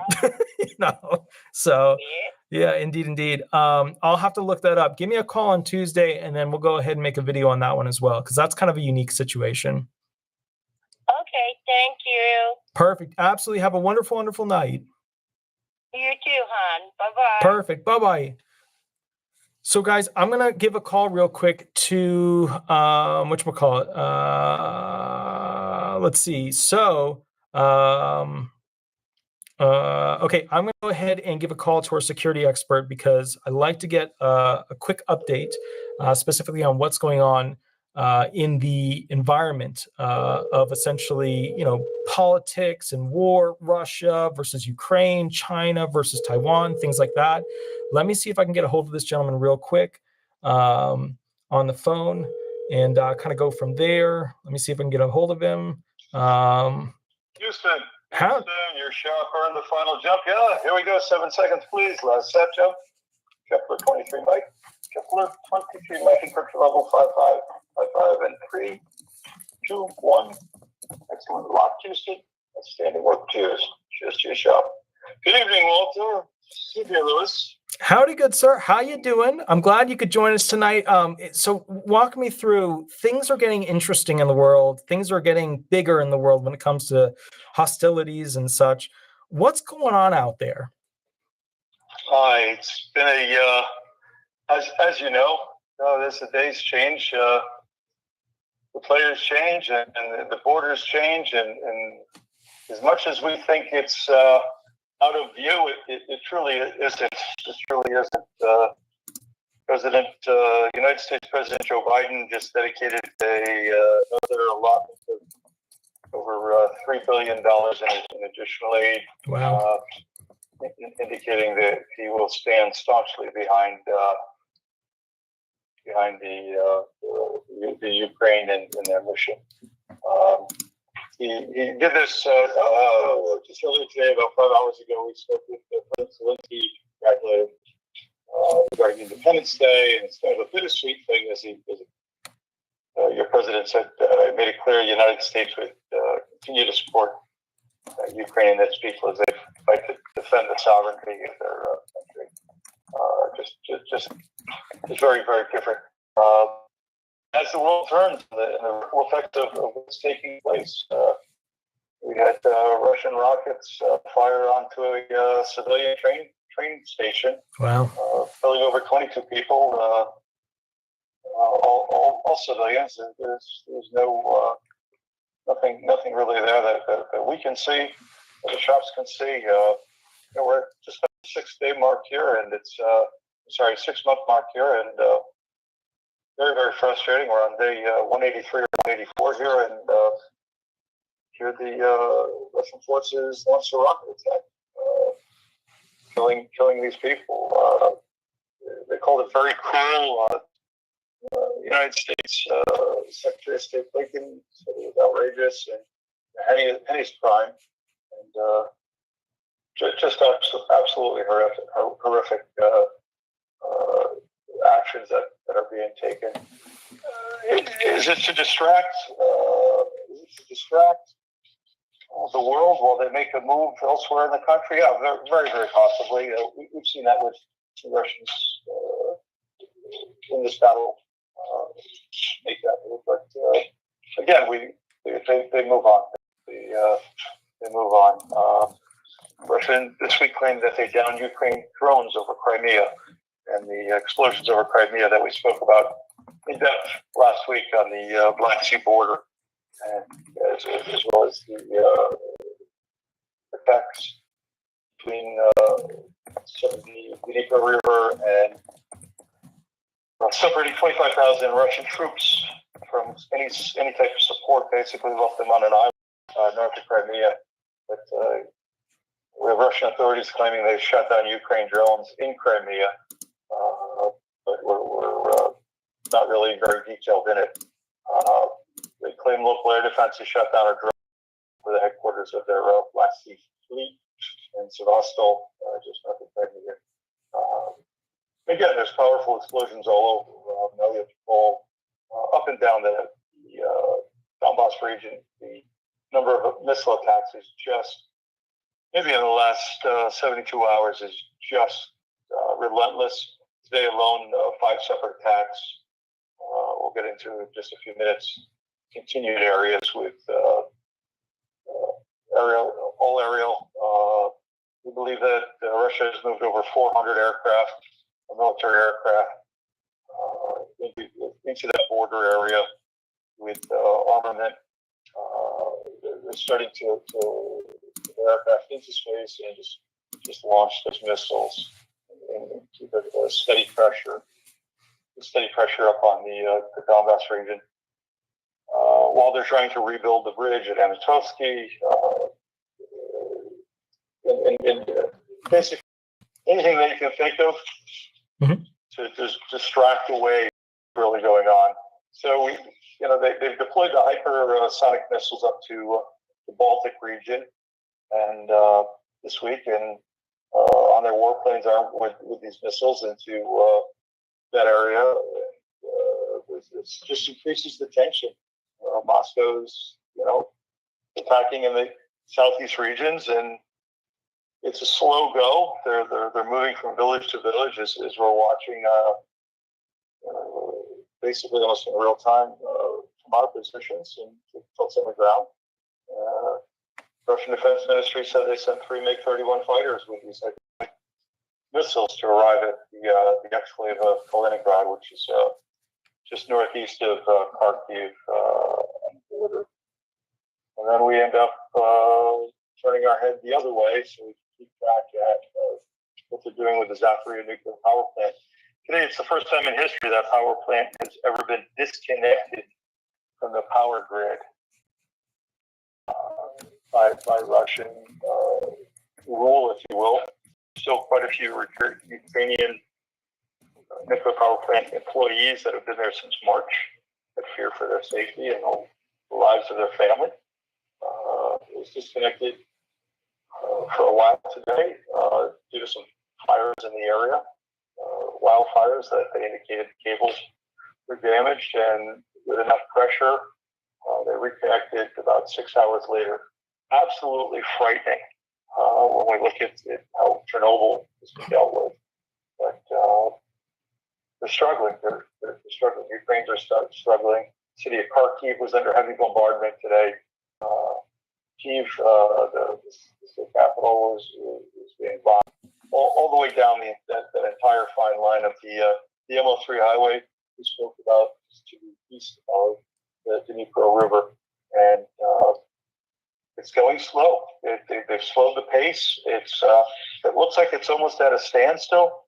Maybe they're moving a meter or so in each direction with certain junctures, but basically it's a slow go.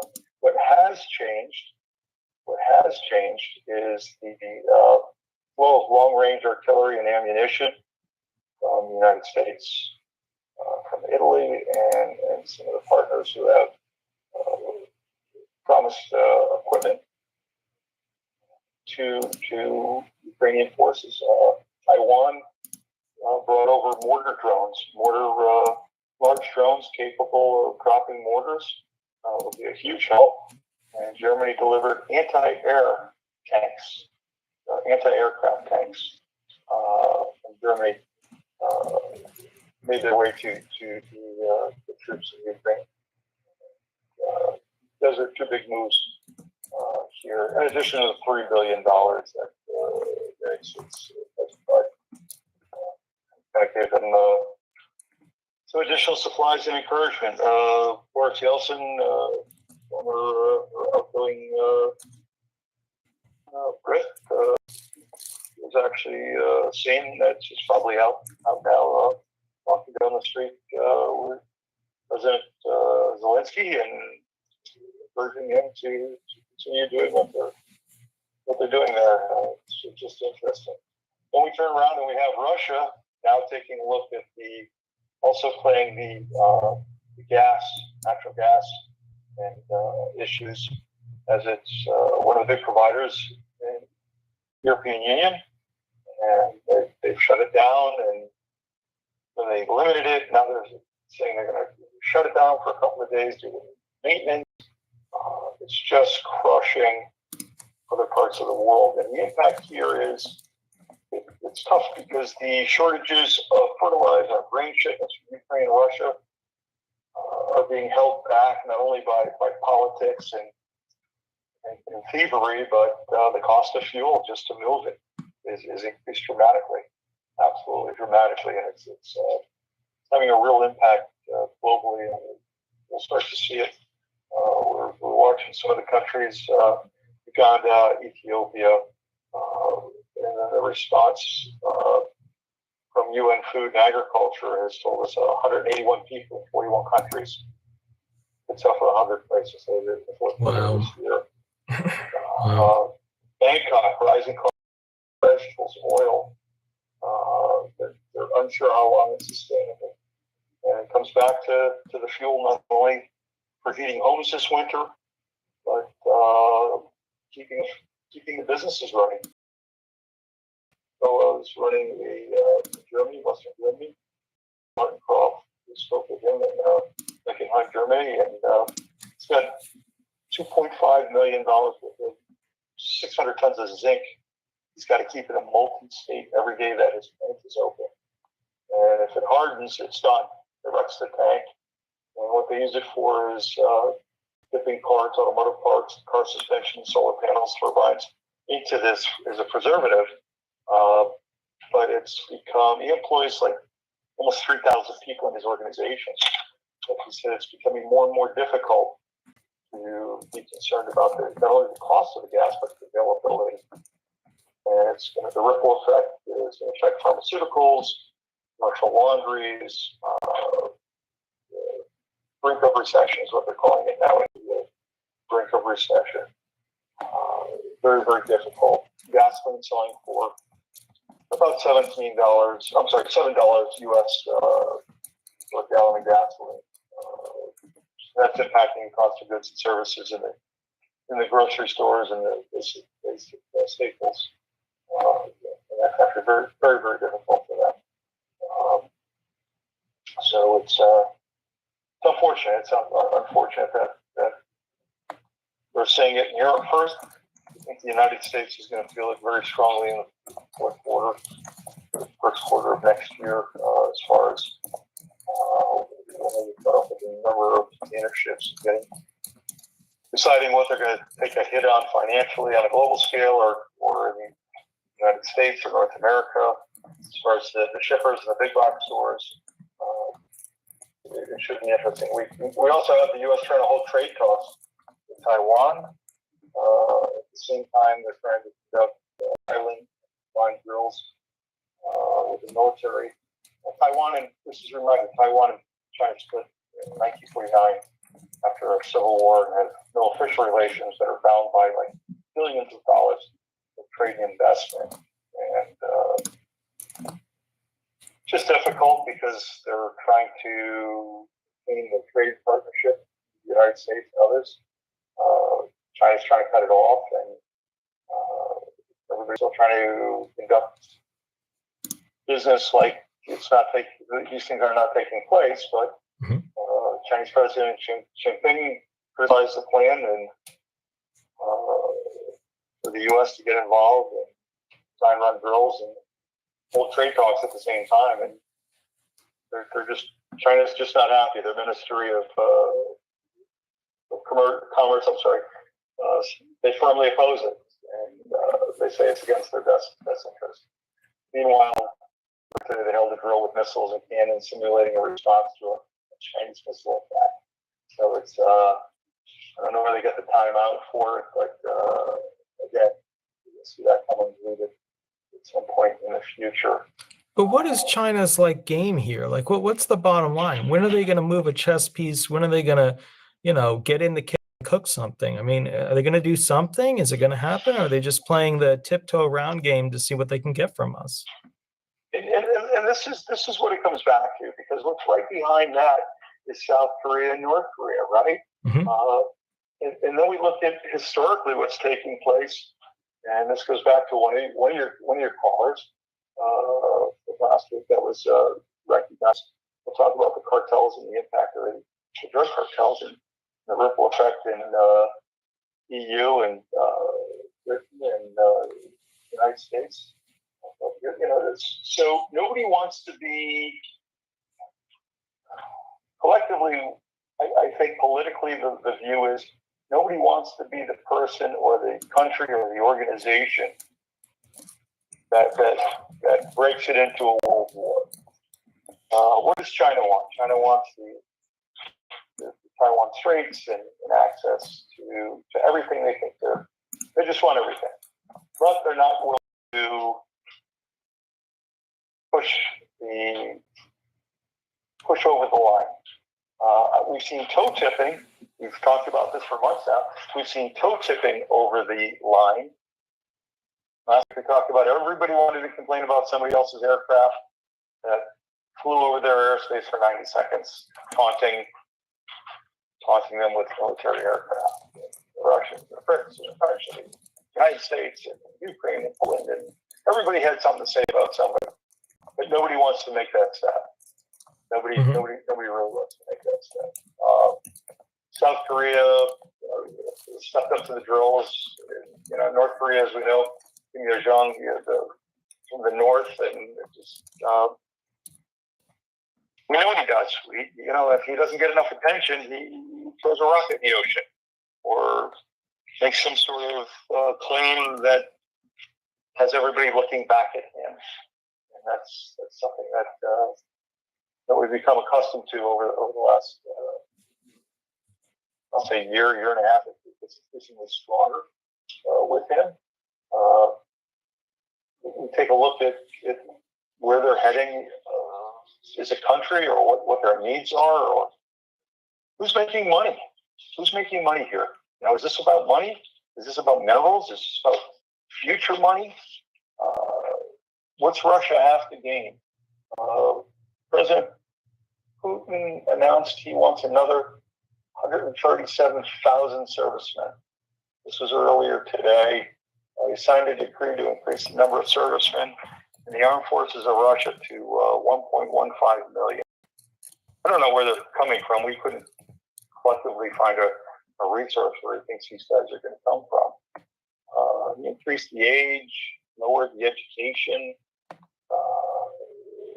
Very, very unusual. Very unusual. But he's convinced this is how it's going to go. He's convinced this is how it's going to go. Meanwhile, somebody's playing, okay, let's turn the gas off. Let's turn the natural gas off. Let's see if we can get them to look over here again. It's frustrating. They know it's inevitable. They know this gas thing is just going to kind of just make it miserable on top of everything else taking place in the world. But, Bulgaria is actually making the news. Switzerland's making the news again. Germany exports power now to France, trying to help them with the crisis. Where's Germany getting it from? Well, they were going to get it from Russia, but as we know, the pipeline got shut down, so they're doing what they can.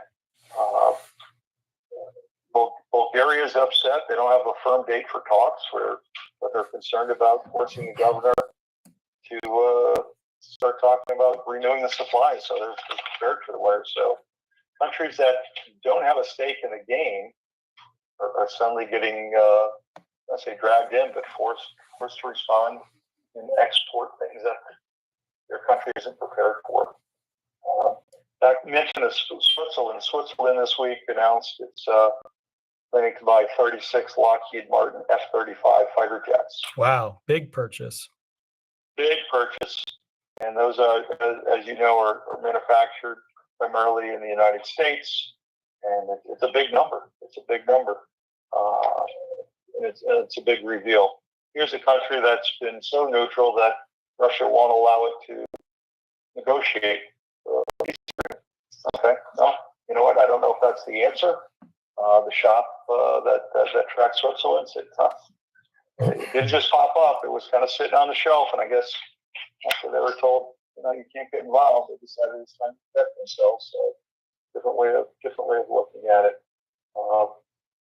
When we come back and we talk about China briefly, they've had massive brush fires forcing evacuations in southwest China, power rationing for factories. They've had an extensive heat and drought. We talked last week, it's killing their crops. It's causing rivers, including the giant Yangtze, to shrink and disrupt cargo traffic and hydroelectric supplies. It's just, we say, wait a minute, that sounds a little familiar, doesn't it? Yeah. What's happening in the Colorado, right?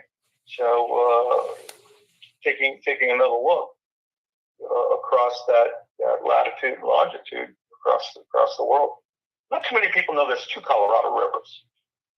There's one that's 1,450 miles long that everybody's familiar with. And then the second part of it starts and ends in Texas. But for the most part, the water that they're talking about, the main river, the big river, supplies 7 states plus Mexico, but it's dropped down so dramatically, and the water's been overused by farming and growing populations. Plus, they're experiencing the hot temperatures as well, and less melting snow in the spring. We've seen the damage. We've seen Lake Mead and Lake Powell, and it's the world. Italy again, Lake Garda, their largest reservoir and their hydroelectric, experiencing the same thing that they're experiencing at Lake Mead and Powell domestically. And again, this comes back to crops, domestic crops. Comes back to cattle, domestic cattle in the United States. But they're saying they've got 40 million people in the farming industry worth billions, and they can't figure out where this critical source of water for the Western United States and the water cuts will take place. It's hard. It's very hard. And counting on that for navigation and other parts of the world is very, very different. You've got the utilities are taking a hit as well in areas of the lower Rocky Mountains in the United States. There's one community called Las Vegas, which is not the city of Las Vegas, Nevada, but Las Vegas in Mexico. And these people, apparently, it was a controlled burn by the park system. It got out of control. And due to the extreme weather, it just destroyed homes and thousands of people just literally getting 2 hours notice, an hour's notice, pack their stuff and go before you lose your life. And basically displace these people. National Park Service started putting them up in some of the park lodges and camping areas and out west. But again, here the community's gone, and we've talked a little bit about this, and I think you mentioned talking about it as well. But there's when it comes to notice of being prepared to leave your house, these people were just content. They knew water was short, but next thing you know, they get into the high heat and fires get out of control, and you got 2 hours to leave and watch your house basically burn down. A lot of the families have decided they can't return there based on the kids are too traumatized to return and feel comfortable living in that same area, that same space. Wow. They're leaving for other parts of the country. Something that we don't really think about in the United States, but U.S. is one of the largest exporters of cotton. And due to the extreme heat, heavy rains, and generic pests that normally attack cotton crops, it's impacting China about their upcoming harvest, but the U.S. is the largest exporter, and it appears the farms are just getting beat up, absolutely just getting beat up in the United States over cotton crop. We talked this week to Scott Vanderwall. He's president of the Farm Bureau, South Dakota. He's been farming for 36 years. He says he's never seen fuel so expensive in his entire time as a farmer.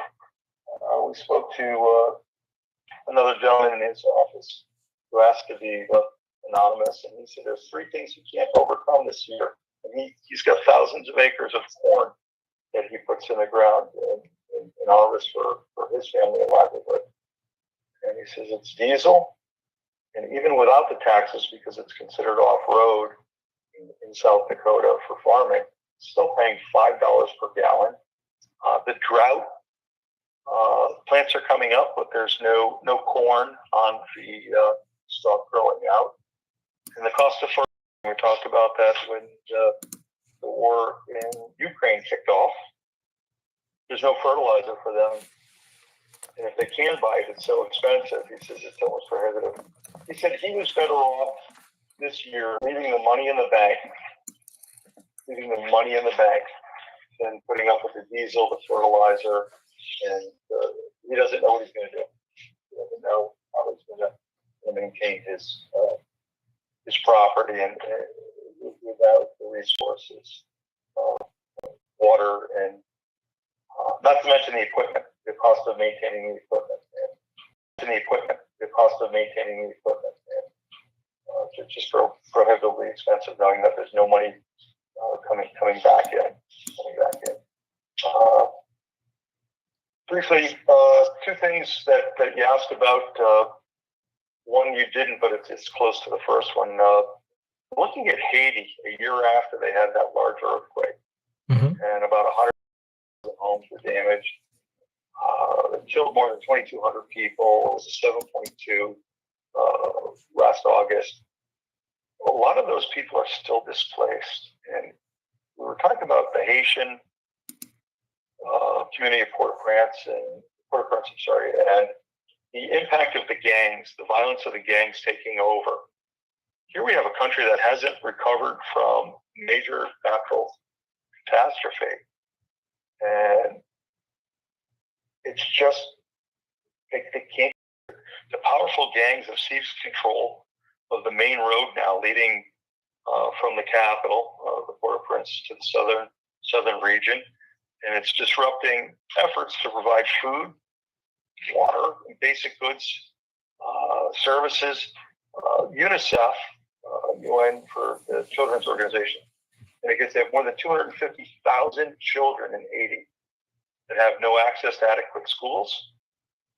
And the majority of the 1,200 plus schools have been damaged or destroyed, have not been rebuilt due to lack of funds and a spike of violence from the gang, the reconstruction. When we kind of think about that, or we do here, and we question where they're going to find their strength.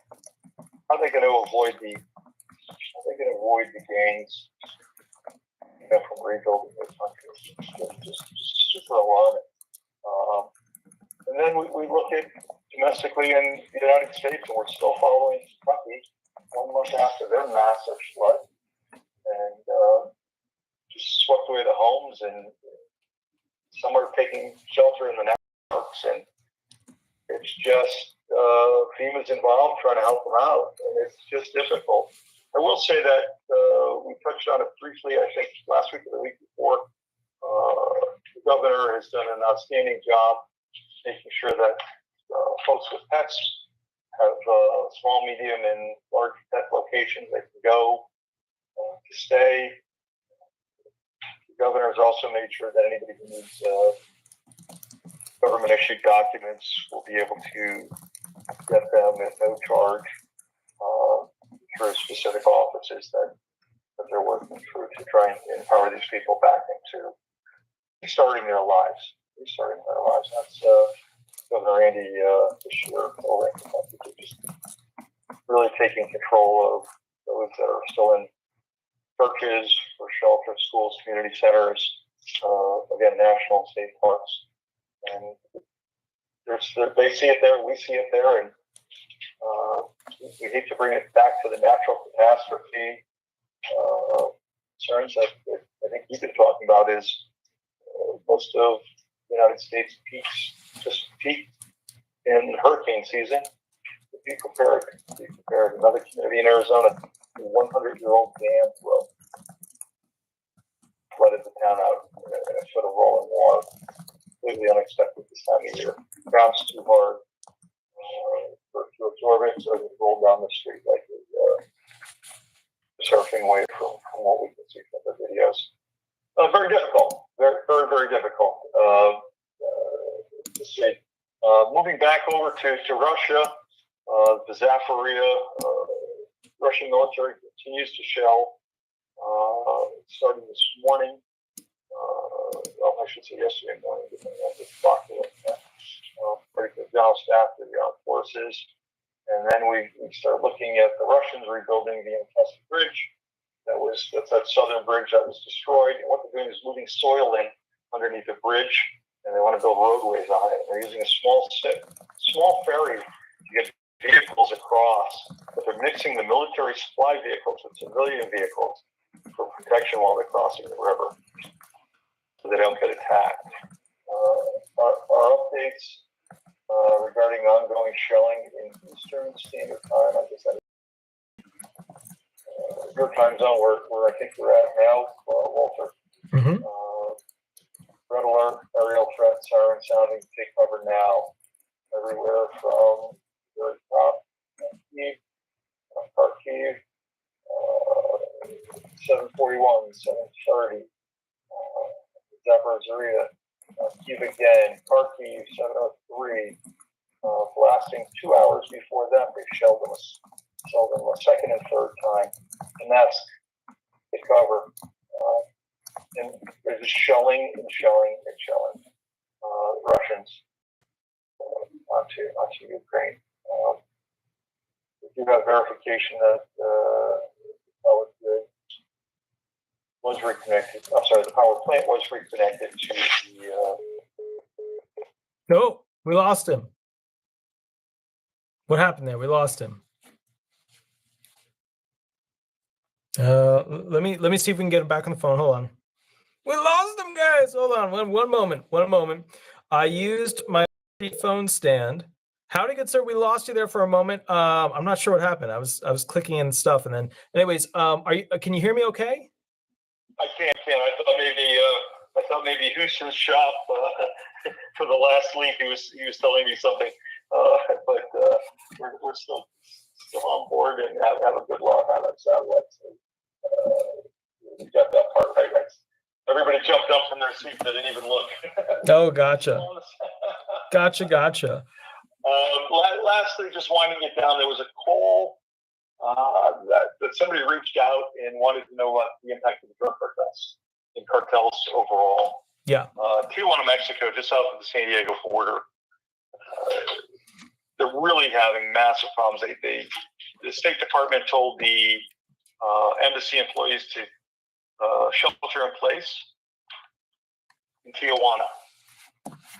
I find that extraordinary, considering the distance to the border is not very far there, and but I understand the rulings behind it. The drug cartel has burned and hijacked more than a dozen vehicles through the city. It's the third time this week that the arson and the shooting by the cartels has been seen. Tijuana is pretty much a tourist town, if you will, top of the Baja Peninsula, where it meets Southern California. Beautiful area, beautiful scenery. So the issue is not only are they shooting at each other, but shots of bystanders have been targeted. They're saying it's in retaliation to the arrest of high-level drug cartel leaders and others, attributing it to disputes between the gangs. And talk about the disputes between two gangs in Haiti, and it's still ongoing. The drug cartels have really just flexed their power here in Tijuana, and they haven't seen anything like that over a decade, and just reignites all the fear. Who has the power? Is it the government in Mexico, or is it the gangs? Right. So the day since the attacks, they've sent National Guard in, they sent military reinforcement, try and assist in the Tijuana security. Recently, Mexico's president Rudolph visited and gave a national address from a military base by his defense officials. Work is underway. We quoted him as saying the most important thing is the causes that lead to insecurity and violence for the country, and in Baja California are being addressed. There was a political rally for peace where hundreds of residents gathered. This gentleman by the name of Carlos Pena from the opposing party. He's got a different message. And he says federal authorities say there was no terrorism. But we say we have terrorism here in Tijuana, and what they gained and what they're seeking. have a lot to be desired problems here in the population. That's truly the definition. One of the early definition of terrorism is this, intimidation and fear. Pena calls for the United for Security, and just a little frustrating. He tapped into a sentiment that a lot of locals feel, and they're just still surprised by the scale of the attack by these gangs. 6 people were arrested last week, according to the president, and 17 people detained, and it included members of the Jalisco cartel. And I'll get to that in a second.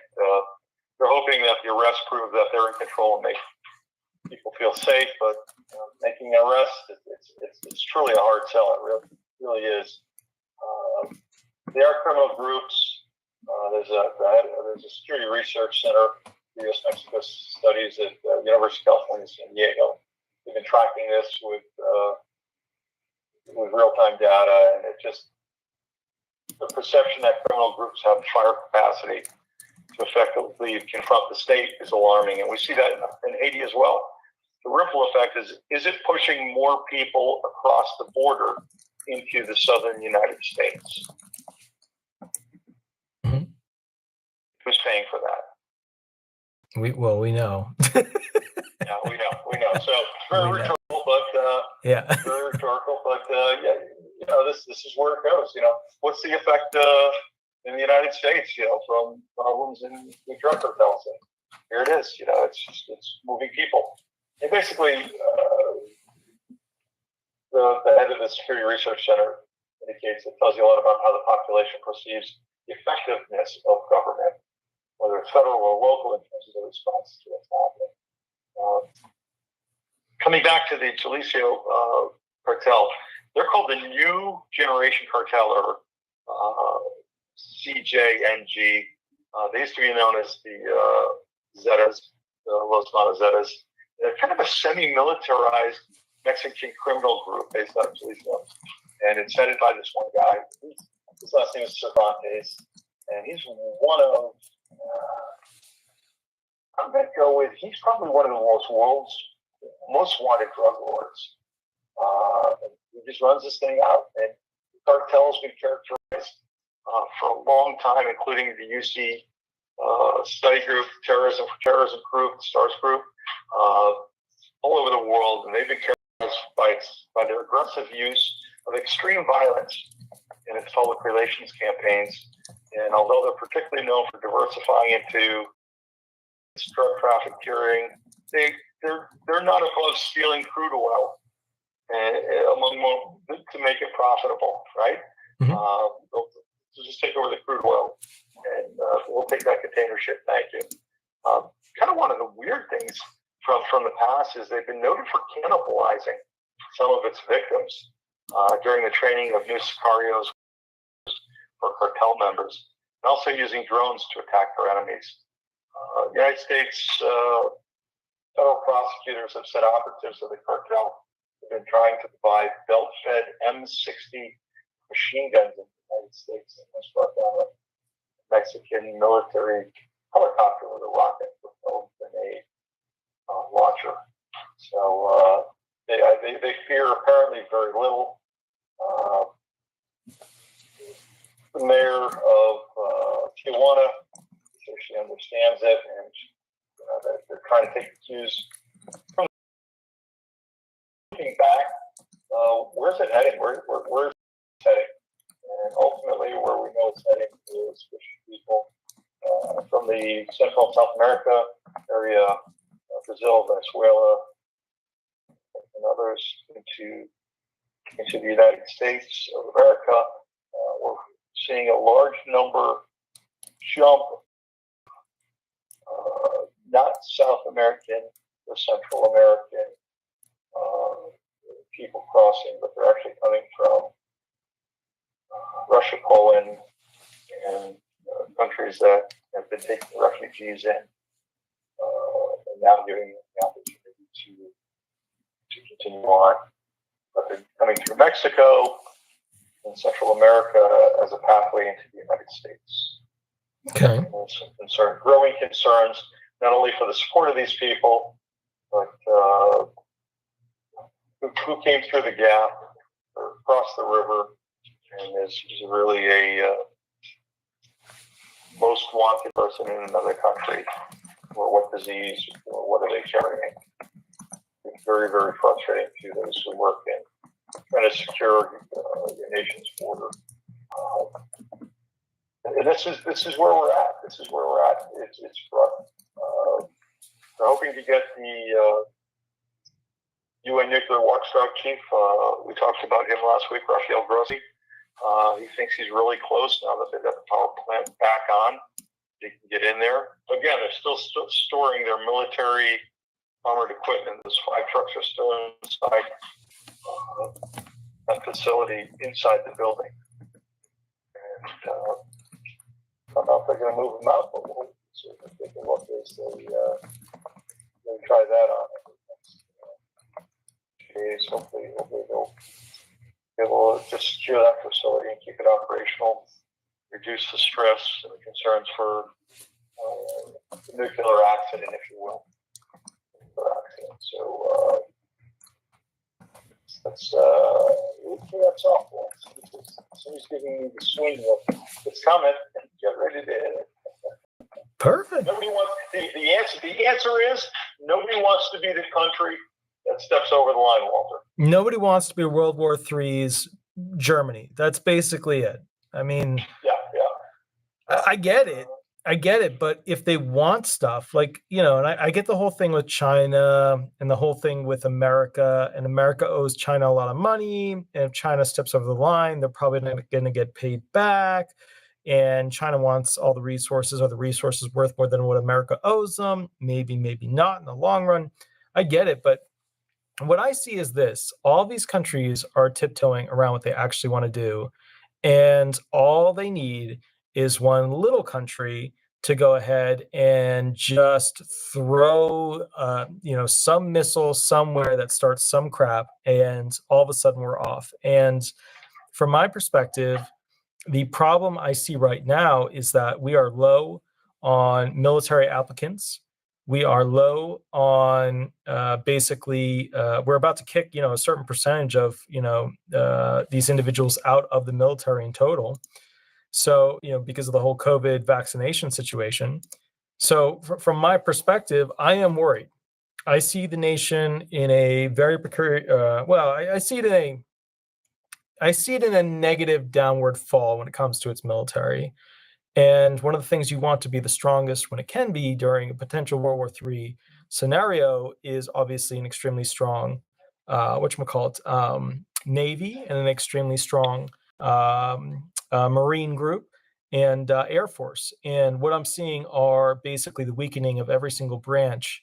Although I think the Coast Guard is doing okay.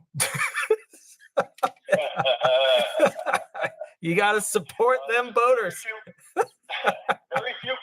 Very few people in the United States recognize. Very few people in the United States recognize that the United States Coast Guard is a federal law enforcement agency. Yeah. With the powers of arrest and boarding, and they have become a very aggressive, proactive. It's Point Pleasant, New Jersey. I don't know where you're located, but I know there's one inlet in the Miami area and one in New Jersey. And the Coast Guard and the state police are forever hauling people. Haulover, I think. Yeah, haulover, yeah. Yeah, and I think you're into that boating thing down there, and I'm watching the insanity of people like just swamping their boats with their children on board, and watching the Coast Guard and authorities come and bail them out in almost a controlled environment. But the video of it is pretty interesting to watch. Again, you're right. Nobody wants to be the step out.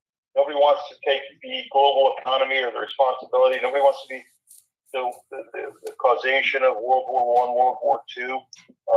I think we have a lot of distractions taking place in the United States of America. Hey, if we can't get them to vote based on my perception, and I don't speak for your channel, but my final perception in conversation is, if we can't do a good job, we can buy their votes by paying off their loans. Right. And it's a horrible way of saying it, but then you have those who won't qualify, who have done well, or families saved the money to your student tuition and fees over a lifetime of learning. And hey, like I said, if you can't get it to if you can't get them to vote for you based on your platform, I don't want to use those words, but it's not paying them, but it lacks it. In my opinion, I hope it works for those who truly need it where it needs to go. It's an integrity issue for a lot of people. It's a financial issue for many others, and it certainly creates a new divide of the have and have-nots who get that lift. And it's very unfortunate because it creates division in families. The one family member works 3 jobs just to keep the student loans afloat, so he doesn't get buried credit-wise and can't refinance, or just makes enough to scrape by, and with the inflation, not enough. And that's not the person, in theory, the brother, the sister, the cousin, who, no disrespect to anybody, but did not take a serious course of collegiate academics, and is doing okay and still living in mom's basement, which is okay too. It's a nice place. So like $10,000 disappears off their debt line. Yeah. We hear it a lot.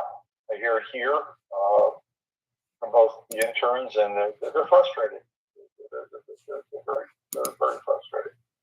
So just to add to your story with that, I got into another fight with what's we call them past masters at the Blue Lodge, Orlando 69's Blue Lodge, where we call them their worshipful masters, are the guy who's sitting in the east of the Masonic Lodge. And I rarely go to lodge. I'm like the shittiest Mason out there. But so he put up one of those memes again where he's like, "Hey, you still these millennials, blah, blah, blah, blah, blah." I get all frothy. I get all frothed up because, look, here's the thing.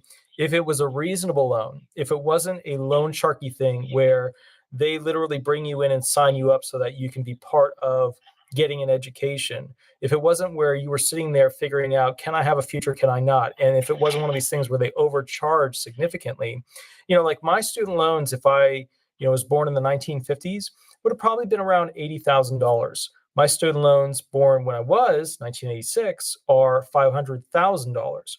So the problem is that the cost exchange is not representative of the cost of living adjustment or the value of the dollar. So as a result of that, young people get real frothed up because we're just stuck in repetitive debt where every month, like right now for me, I think it's around $1,300, $1,400. And then once Biden kicks it back in, it's going to go back up to $1,800. And $1,800 a month for most people, frankly, that is more than all SSI people, and more than most SSDI people, and more than most retired people get in a month. And as a result of that, kind of my background with it is that, I hate to make a comparison here, but it's kind of like, when people look at this, they're either older and they're looking at it from the history of they had to pay off debt and the debt is equivalent to what they had to go through, versus somebody in my age group who's saying, look, I'm all for proper debt and paying off debt. My mortgage, I knew what it was. I understood what it was. It was a proper value for the services that were rendered, right? Being, I bought a house, the house was worth this. Like, I got it. That's okay. But with the school stuff, I was 17 years old, signing up for my first mega loan to go to college and get all that stuff set up. They bring you in. Do you want to go to college? Yes. Okay, sign here. Here are the bullet points. And basically, you end up with, massive amounts of debt. And the thing is this, it doesn't get better over time. You just keep adding more and more and more onto it until you basically get to the point where it's just like, it's a life debt. You're a slave until, you hit a certain amount of payments, which for me, I think is into my 50s. So the problem I have with this scenario is that everybody's cranky about the younger generation not wanting to achieve or work hard, or they want a promotion right away. What's wrong with those millennials? But here's what's wrong. People don't want to work like the prior generations, even though some of them are. I mean, I've worked more than a 70-year-old who's retired. I've worked more than pretty much almost all people who have retired by the age of 70 because of the hours that I work. Now, I'm not saying that's a good thing. That's a bad thing. I'm going to have health issues as a result of it as I get older. But I'll say this, there are a lot of people who don't feel the ignition switch kicking on to actually go work like the older individuals have, because capitalism failed. Capitalism became mega stores, the Amazons, the Home Depots, the mega things. And then all of a sudden, the problem is that you can't innovate in that market. All we have are monopolistic, capitalism. We don't have small, medium businesses constantly competing, promoting people, having all these levels of, middle class, upper class, etc., where you could get promoted.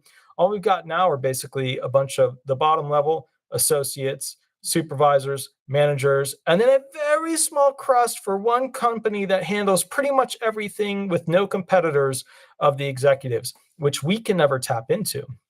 It just ain't going to happen.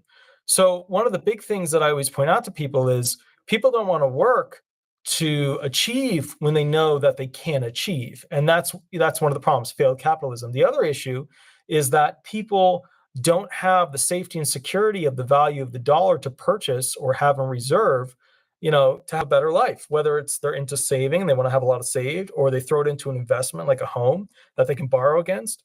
So, when you're like, look, my dollar's not, I can't put it into anything because I don't have anything. All of a sudden you're like, well, shit, I lost the game before I even started it. So people look at this and they go, should I work hard? Should I not? Well, let me tell you that the secret to making people partake in a game is to give them an advantage where they want to win to begin with, where they know that they've got a head start. With any video game, when you give somebody a head start beyond what their expectation is, they're going to play it more because they're going to think they're better, because they're going to think that they're, doing better as they go through it because they got that little bit of a head start. Well, none of these people, unless they're coming from super wealthy families, have a head start. And so, what I look at with this scenario is that people are uninspired. Capitalism is not set up correctly. Capitalism is an amazing system, just not how America applies it. This extreme monopoly-based capitalism doesn't work. It's not proper. Now, on the other side of the coin, if you look at essentially those countries having these mega corporations as well, like China, there's no way middle-sized corporations could compete with the mega soarer, companies that China has. So what you're dealing with is a situation of, well, America had to create these mega corporations to be able to compete against the other corporations in other countries that were massive as well. And you have this whole like, okay, well, what do? We make a lot of wool here as a raw material. We send it to China. They make it into coats and stuff like that. And then they send it back. And that's the relationship that we've created. But the big problem that I have with the future of this student loan thing, $10,000 forgiveness is nothing to me. That's literally nothing. That's like, it's just nothing in the scheme of things. It doesn't even knock off that many months of it. But the bottom line is that when I look at essentially student loans, they are the number one factor. It's not cancer. It's not death. It's not, car accidents. They are the number one factor for why we don't have innovation from young minds seeing the future.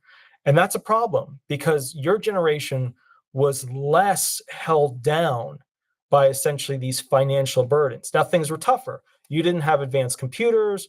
You didn't have advanced calculators. You didn't have, instant internet access to news on the now. You didn't have that stuff. But I'll say this, we do now have that stuff, but we can't use it and innovate at the rate that we should be able to. So we're just slowly growing into the older version that we were kind of maybe supposed to be, but we're all just stunted. We're stunted because of these student loans. Now, if you want people to, if you want to get rid of massive debt in this country, you could, of course, go ahead and massive tax the middle class, which is what Biden's trying to do. That is the dumbest, worst thing you could ever try and attempt to do as a president, because now you are once again stunting those individuals that build new corporations that compete in a competitive market known as capitalism. So all we've got here are a recipe for terrible idea after terrible idea, promoting the idea of spending money on green energy that we can't even afford. So what I foresee with this whole meltdown of situation is that we are having a weakened military. We are having a weakened energy grid. We are having a weakened, because remember, all that green energy money could be spent on things we already know that work, right? That's stuff that we know already has the capacity to fulfill our needs. We are weakening our future generations of innovators through student loans. We are weakening our retired individuals because, let's call it like it is. Some of these retired people, they got a ton of skills. They got a ton of experience. They have a ton of knowledge base, and they don't have enough money to even enjoy their retirement or potentially invest into doing a new corporation to help their kids go ahead and do something amazing with their knowledge base. A lot of these elderly people, they know how this stuff works. They see new technologies. They can access things on the computer like never before. They're innovating new science, and yet they can't use their retirement to achieve a new corporation to back it, push it, fund it, whatever, because, hey, let's call it like it is. They don't have enough to make that happen. They got a rocking chair, they got a TV, and that's all they're going to get. So that to me is a huge problem as well. Look, and I hate to make the connection here to this, but I think it's important. When you look at essentially those individuals who are making decisions about the future of the country, you have to balance, right? You have these older individuals, and then you have the younger individuals. And you have to look at which group is going to produce certain ideas, which group is going to do certain amazing things. But when you essentially, just totally and completely, put water on top of the fire that they could create to create new items, which is devaluation of currency and extreme student loans, you don't get anything. You just basically put a slavery collar on the entire population of the country in which you're, claiming to try and help. So that I see as a big issue. It's kind of like this whole thing. It's people who are totally disconnected from reality, trying to make choices for people who are connected to the use of something. And I hate to do that once again. It's like firearms. It's like people trying to innovate new firearm-based, restrictions when they've never even picked up a gun. Or, they claim that they basically understand firearms, or they understand how they work, or whatever. These people, many of them, have never even looked online to see what the construction of it is, how it works. They've never shot one, been to a range, gotten a license, none of that stuff. They don't know how to load a bullet. They don't even know how to look through a sight. Another example of that is, for example, the whole situation with having, children and the rights of the child versus the rights of the 13-year-old kid who, had sex because she wanted to have sex, and now everybody's that's, 60 years old plus is looking at that child going, you made a mistake. And now you have to live with the child that you potentially could have. And that 13-year-old is sitting back going like, well, I want to have an abortion. And that 60-year-old is saying, no, you have to have the child. And so we have this imbalance of the people who are actually integrating and dealing with the problem versus people who are basically, above this situation, but don't actually have to interact with it. And so the problem I see ultimately is that we have groups voting on things that don't apply to them. And I think that this whole student loan thing, once again, we have groups voting on it where it doesn't apply to them. If you're a 50-year-old or 60-year-old or 70-year-old, you don't have student loans. I will when I'm your age. I will. But if you're a 50, 60, 70, 80, 90-year-old, you don't have student loans. So why are you voting on it? My whole thing is this. I see strong opinions from people who have a total disconnect from the reality of the subject at hand. So I got into a huge fight with my buddy about this. I got into a huge fight with the Worshipful Mass for specifically Orlando 69 Lodge, past master, because his presentations, this is a learned person. This is a guy who studies all the time Masonic history, connection to essentially those individuals who did the right thing at the right time. But let me tell you this. In the history of books, you know who the bad guy is, and you know who the good guy is, because the winners write the books. The winners write the history. And they like that because they can attach to it. It's like the old, John West stories, the cowboys versus the Indians. They don't tell the story of the Indians and how they were totally effed over in the situation. But in that movie, when they're saying and showing that video, right, you know who the good guys are and who the bad guys are. And that's how history is. You know who the good guys are, you know who the bad guys are. But today, in the now, the bad guys are the people who are not affected by the thing, making choices for those who essentially are affected by it.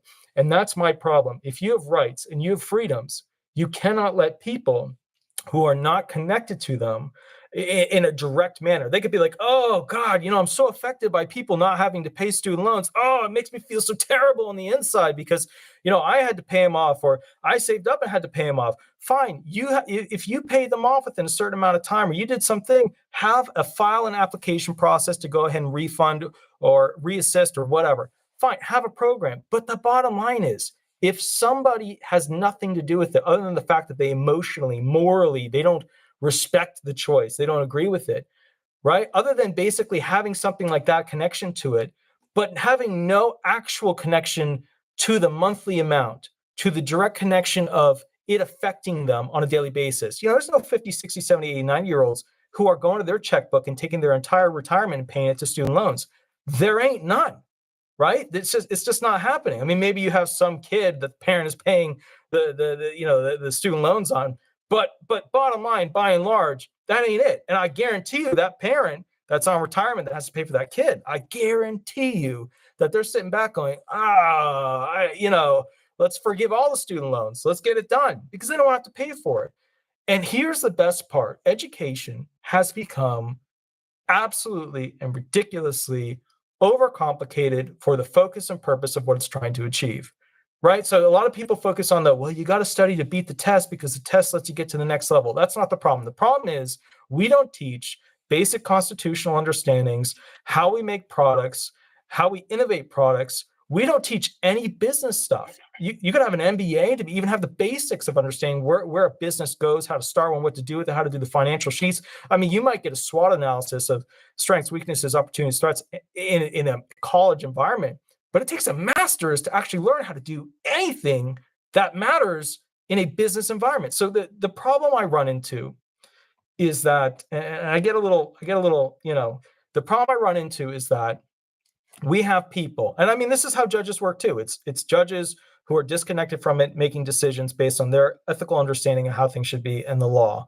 We have people making choices about things that have no real connection to them. And as a result of that, we end up with shit law and bad politics. And as a result of that, that means politicians can buy votes. Look, you think immigrants en masse coming to this country and getting, SSI, whether refugees or some special category, you don't think that's buying votes? Of course that's buying votes. You don't think, giving student loans, increasing Social Security, that's buying, of course that's buying votes. We're back to the high school situation of, I will give you this if you give me this. It's bartering. People are offended by it. I say it's how everything began. If you have a cow and I have a goat, how many goats do you need for that cow? That's all they're doing. So, when people stand back and they say, oh, well, Trump would have done this and Trump would have done that and Trump would have done this and Trump would have done that. I sit back and I say to you, okay, fine. Maybe. But is he bartering properly? And the answer is no. And that's because that particular party is on a much higher horse.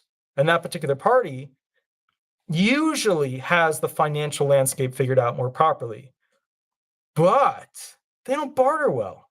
And that's a problem, because the future of America, it's like ancient Rome. Whoever's going to be cheering and roaring at that beautiful oval-esque arena, right? When you've got them screaming and wow, when you've got them all frothed up, that's how you get the votes. That's America.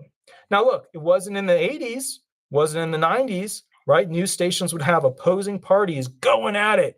That was the modern day version of the lion versus the gladiator. We don't have that anymore. What we have now are, ironically, CNN firing, person after person, to go ahead and find something that'll actually work within their agenda. But the bottom line is, it's sad because we have people affecting things that they have nothing to do with. We have votes being purchased for very little in the scheme of things. And at the end of the day, people are offended that basically a shark loan. Okay, and remember, never forget, these started as private loans, and then they were converted into federal government loans, which they put their nickel down saying, well, these particular, private loan banking companies, well, they were racist and they were sexist and they weren't giving certain people certain things and yada, yada. That's not what the bottom line was. The federal government looked at the student loan market. They said, what a cash cow. Look at the gold lettering on the side of the hips of that cow. Beautiful. And they said, you know what? We're going to take over that. When we take over that, we're going to make a new industry for the federal government to make significant amounts of money. They did that. Biden supported that. He's one of the original politicians who went all the way back in his, and remember, he didn't support Social Security to begin with. He went with this particular issue when it comes to student loans. He fully supported the go ahead with pushing it forward. And what he did was he allowed for the creation of a system that specifically went after certain types of individuals to increase the likelihood of their student loans being higher than others as a potential fix to go ahead and get the schools to have more women and more minorities. But the problem is, years and years down the line, now we have a very imbalanced system.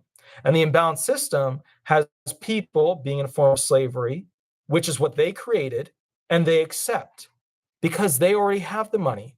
Ain't nobody in Biden's family hurting. When he builds fences around his house, ain't nobody wondering why that is. We all know. So from my perspective, it's like the ultimate hypocrite party. It's like with this whole Hillary thing. So for example, they throw this designed show, right, with Kim Kardashian as an attorney potential going ahead and beating Hillary Clinton, a Yale law student graduate. Oh my goodness, yada yada. This was all a planned event. Okay, this is it's all just political TV, and that's what makes me so sick. Is that in this political TV where they're buying votes, they can't even figure out how to fix it. I mean, wouldn't it be easier just to fix things, increase the payout for military and make military a big, exciting thing again like it was prior, get more people signing up? Wouldn't that be easy to do? Seems easy to do, but yet, what are we going to do? We're going to kick all these people out because of COVID. Or another thing, student loans. We want more innovations. We want more money to go ahead and go to the people that can go ahead and innovate the future. Instead, we're killing them off, which only helps this monopoly-based, ridiculous system of capitalism that we have in this country. So from my perspective, if they want to buy my vote, they got to at least fix some damn problems first, And $10,000, that's nothing.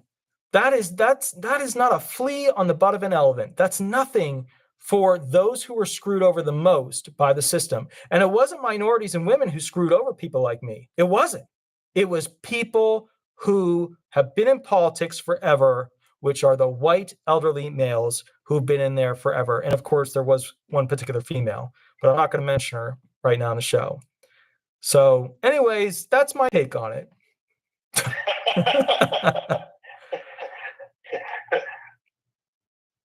Yeah, no, I hear you. I just, you got to understand, like, my generation, and here's the other thing too. My generation is often, to some degree looked down on by your generation, with good reason, because we haven't achieved the same amount of grandeur of things that your generation did. And that's fair. That's totally fair. But how did we let it get this out of control? How did we try to fix one thing with one thing, and then we ended up with something far worse? I mean, your generation has caused a lot of, whoops, we released the super spider from the lab, and now it's eaten all the bugs that we rely on to go ahead and create food. It's one of those gigs. And people tell me, oh, your generation. I got to be honest, man. Like, my generation had better figure out how this crap can be fixed, because it's only going to get worse. I mean, how pathetic is it that we have a retirement program started and built in the 1930s that is now running low within the next 14 years because nobody wants to touch the hot potato, because no politician has the cojones to even say what's blaring in their face and ears as they step onto the stage, put their hand on top of the Bible and say, I'm here for a good time,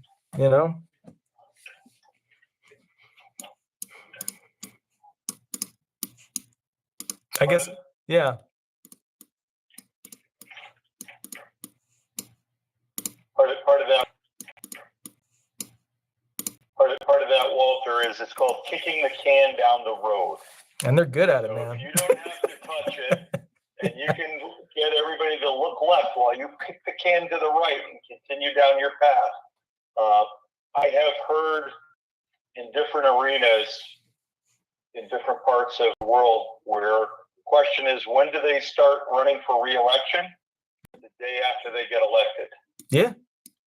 So they just had some primary primary voting in one of the southern states, and they were commenting on how many people got reelected by name recognition only. Yeah. Not representation for the elected as a representative of the electorate.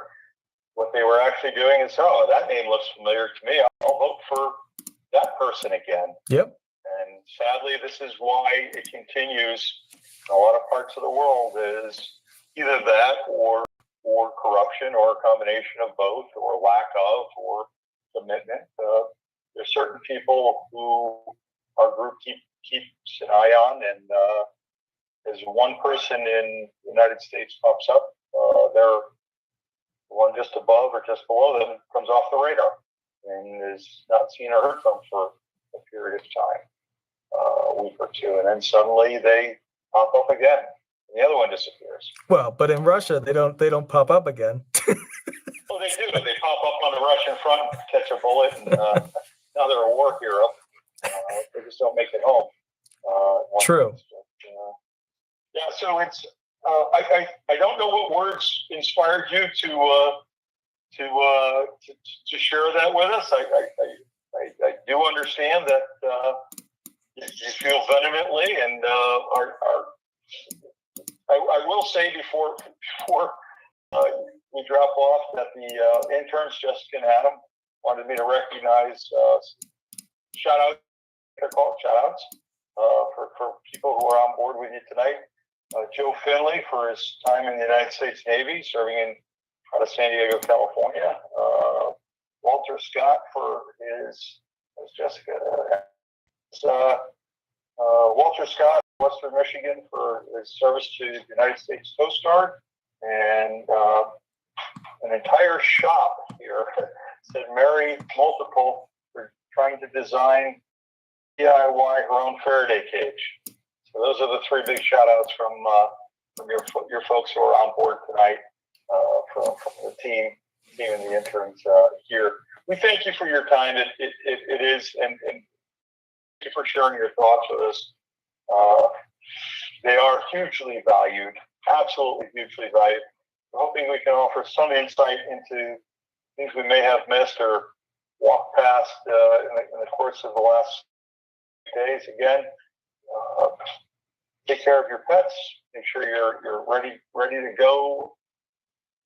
Equipment includes food, and just a water dish, and maybe a favorite toy. A little tough for the birds, but I get it. But we do have those things ready, and we look forward to having a safe week and speaking with you again in the near future. Thank you, good sir. Thank you. Have a wonderful, wonderful night. I'll catch you a little bit later.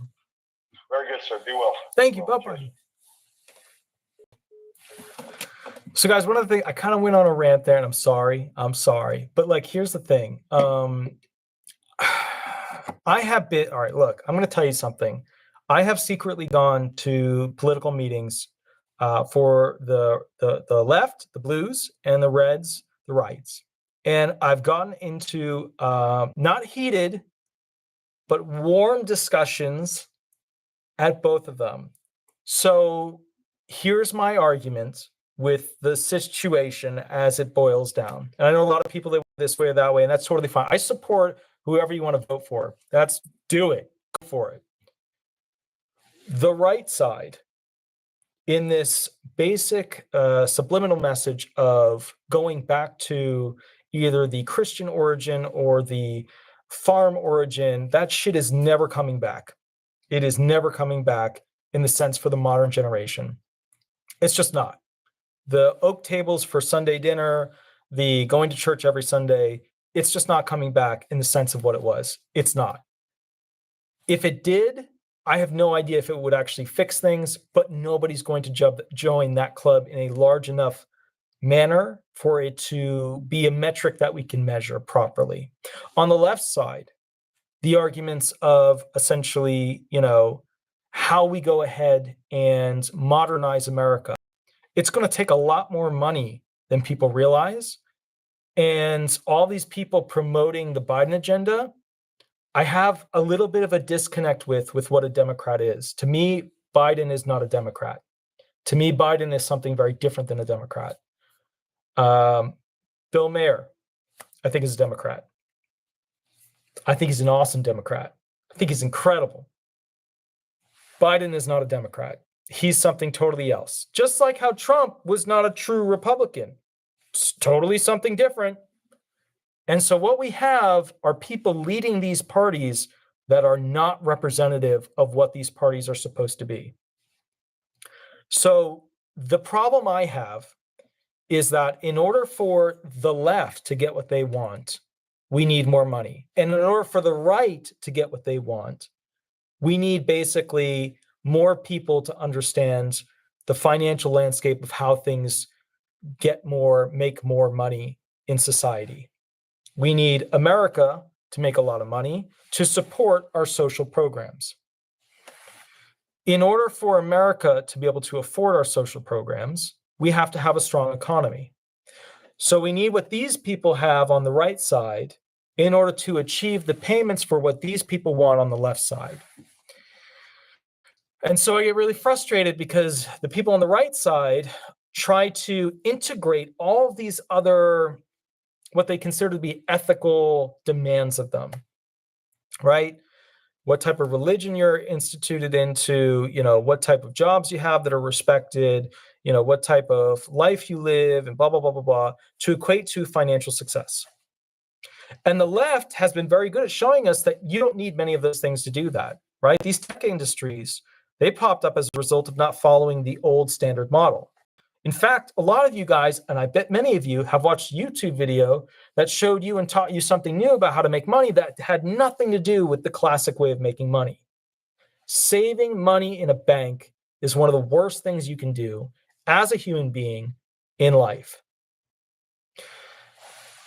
On the other side, right? So that makes the right side look, wrong and bad. On the thing that the problem is they're like, it's investments, and things like, investing in a house is a bad idea. Investing into this is a bad idea. That renting is okay for your entire life. Here's 10 reasons why. That's wrong.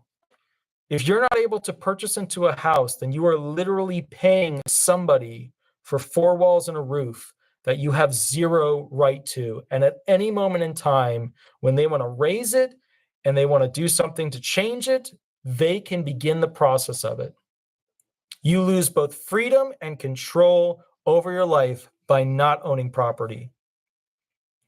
So what's upsetting to me is that we have these two entities that need each other, and these two entities are both telling the other side that we don't need you. If we would just be honest with ourselves, it would be great to know the basic fundamentals. Having security in your being, right? Being able to protect your human being, right? Who you are, what you are, the genetic makeup that you are. Number 2, being able to protect those things that are around you, your house, your dog, your family, stuff like that. Being able to protect your car, your work, your job, not being overtaxed. These are fundamentals that are on the right side, right? Well, kind of. The left side used to be, your body is your right. But now it's changed a little. It's different now. What I would like to see is more of the left ideas for helping people succeed. But I know that in order for the right to fund that, there has to be more of this. And that's never going to happen with Biden, and that's never going to happen with Trump. With Trump, we get a much better economy. With Biden, we're getting really bad taxation and things. And look, prices at the store are ridiculous. It's not good. It was not a good landing from COVID. Everybody knows COVID's a problem, but it wasn't a good landing. I support more ideas of the blue party now more than ever.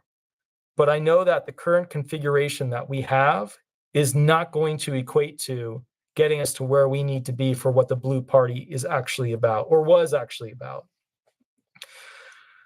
So the bottom line is, if you want a nation that's not going to be able to afford these programs, but is going to begin the process of pushing these programs farther than we've ever had, you go this way. If you want a party that's going to create the wealth that this country needs to afford these programs, then you go this way. That's it. That's it. But anyways, I'll catch you guys a little bit later. Let's see. Mary Multiple, don't ruin my Walter. If he runs for office, I'll suck all the goodness out of him. So if I ran for office, I would not do the usual political stuff. I would just write bills day and night and try to get them passed. Because when you think about it, the politicians now, it's like a Roman style-esque politician. They're constantly at celebrations. They're constantly pushing some agenda that's part of their party. They're not actually doing what their job was supposed to be, which is to go ahead and pass bills for their particular group, whether it's a state or a county or, you know, some federal thing for some particular whatever. So I guess from my point is I don't see the government working in the way it's supposed to. We're not even having a proper gridlock. We're not. But anyways, guys, I will catch you a little bit later. I hope you have an absolutely wonderful, wonderful night.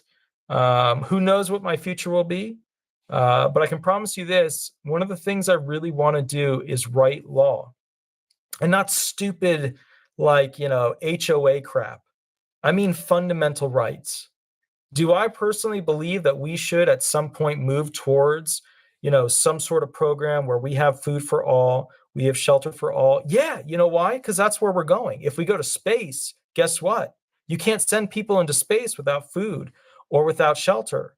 The basics. These social programs are inherent with our next step as a human race into space. But people don't see that yet because space stuff is weird. And those people who talk about it are weird. So I get it. Anyways, guys, I'll catch you a little bit later. Have a wonderful night and go from there. Thanks so much, guys. Bye-bye.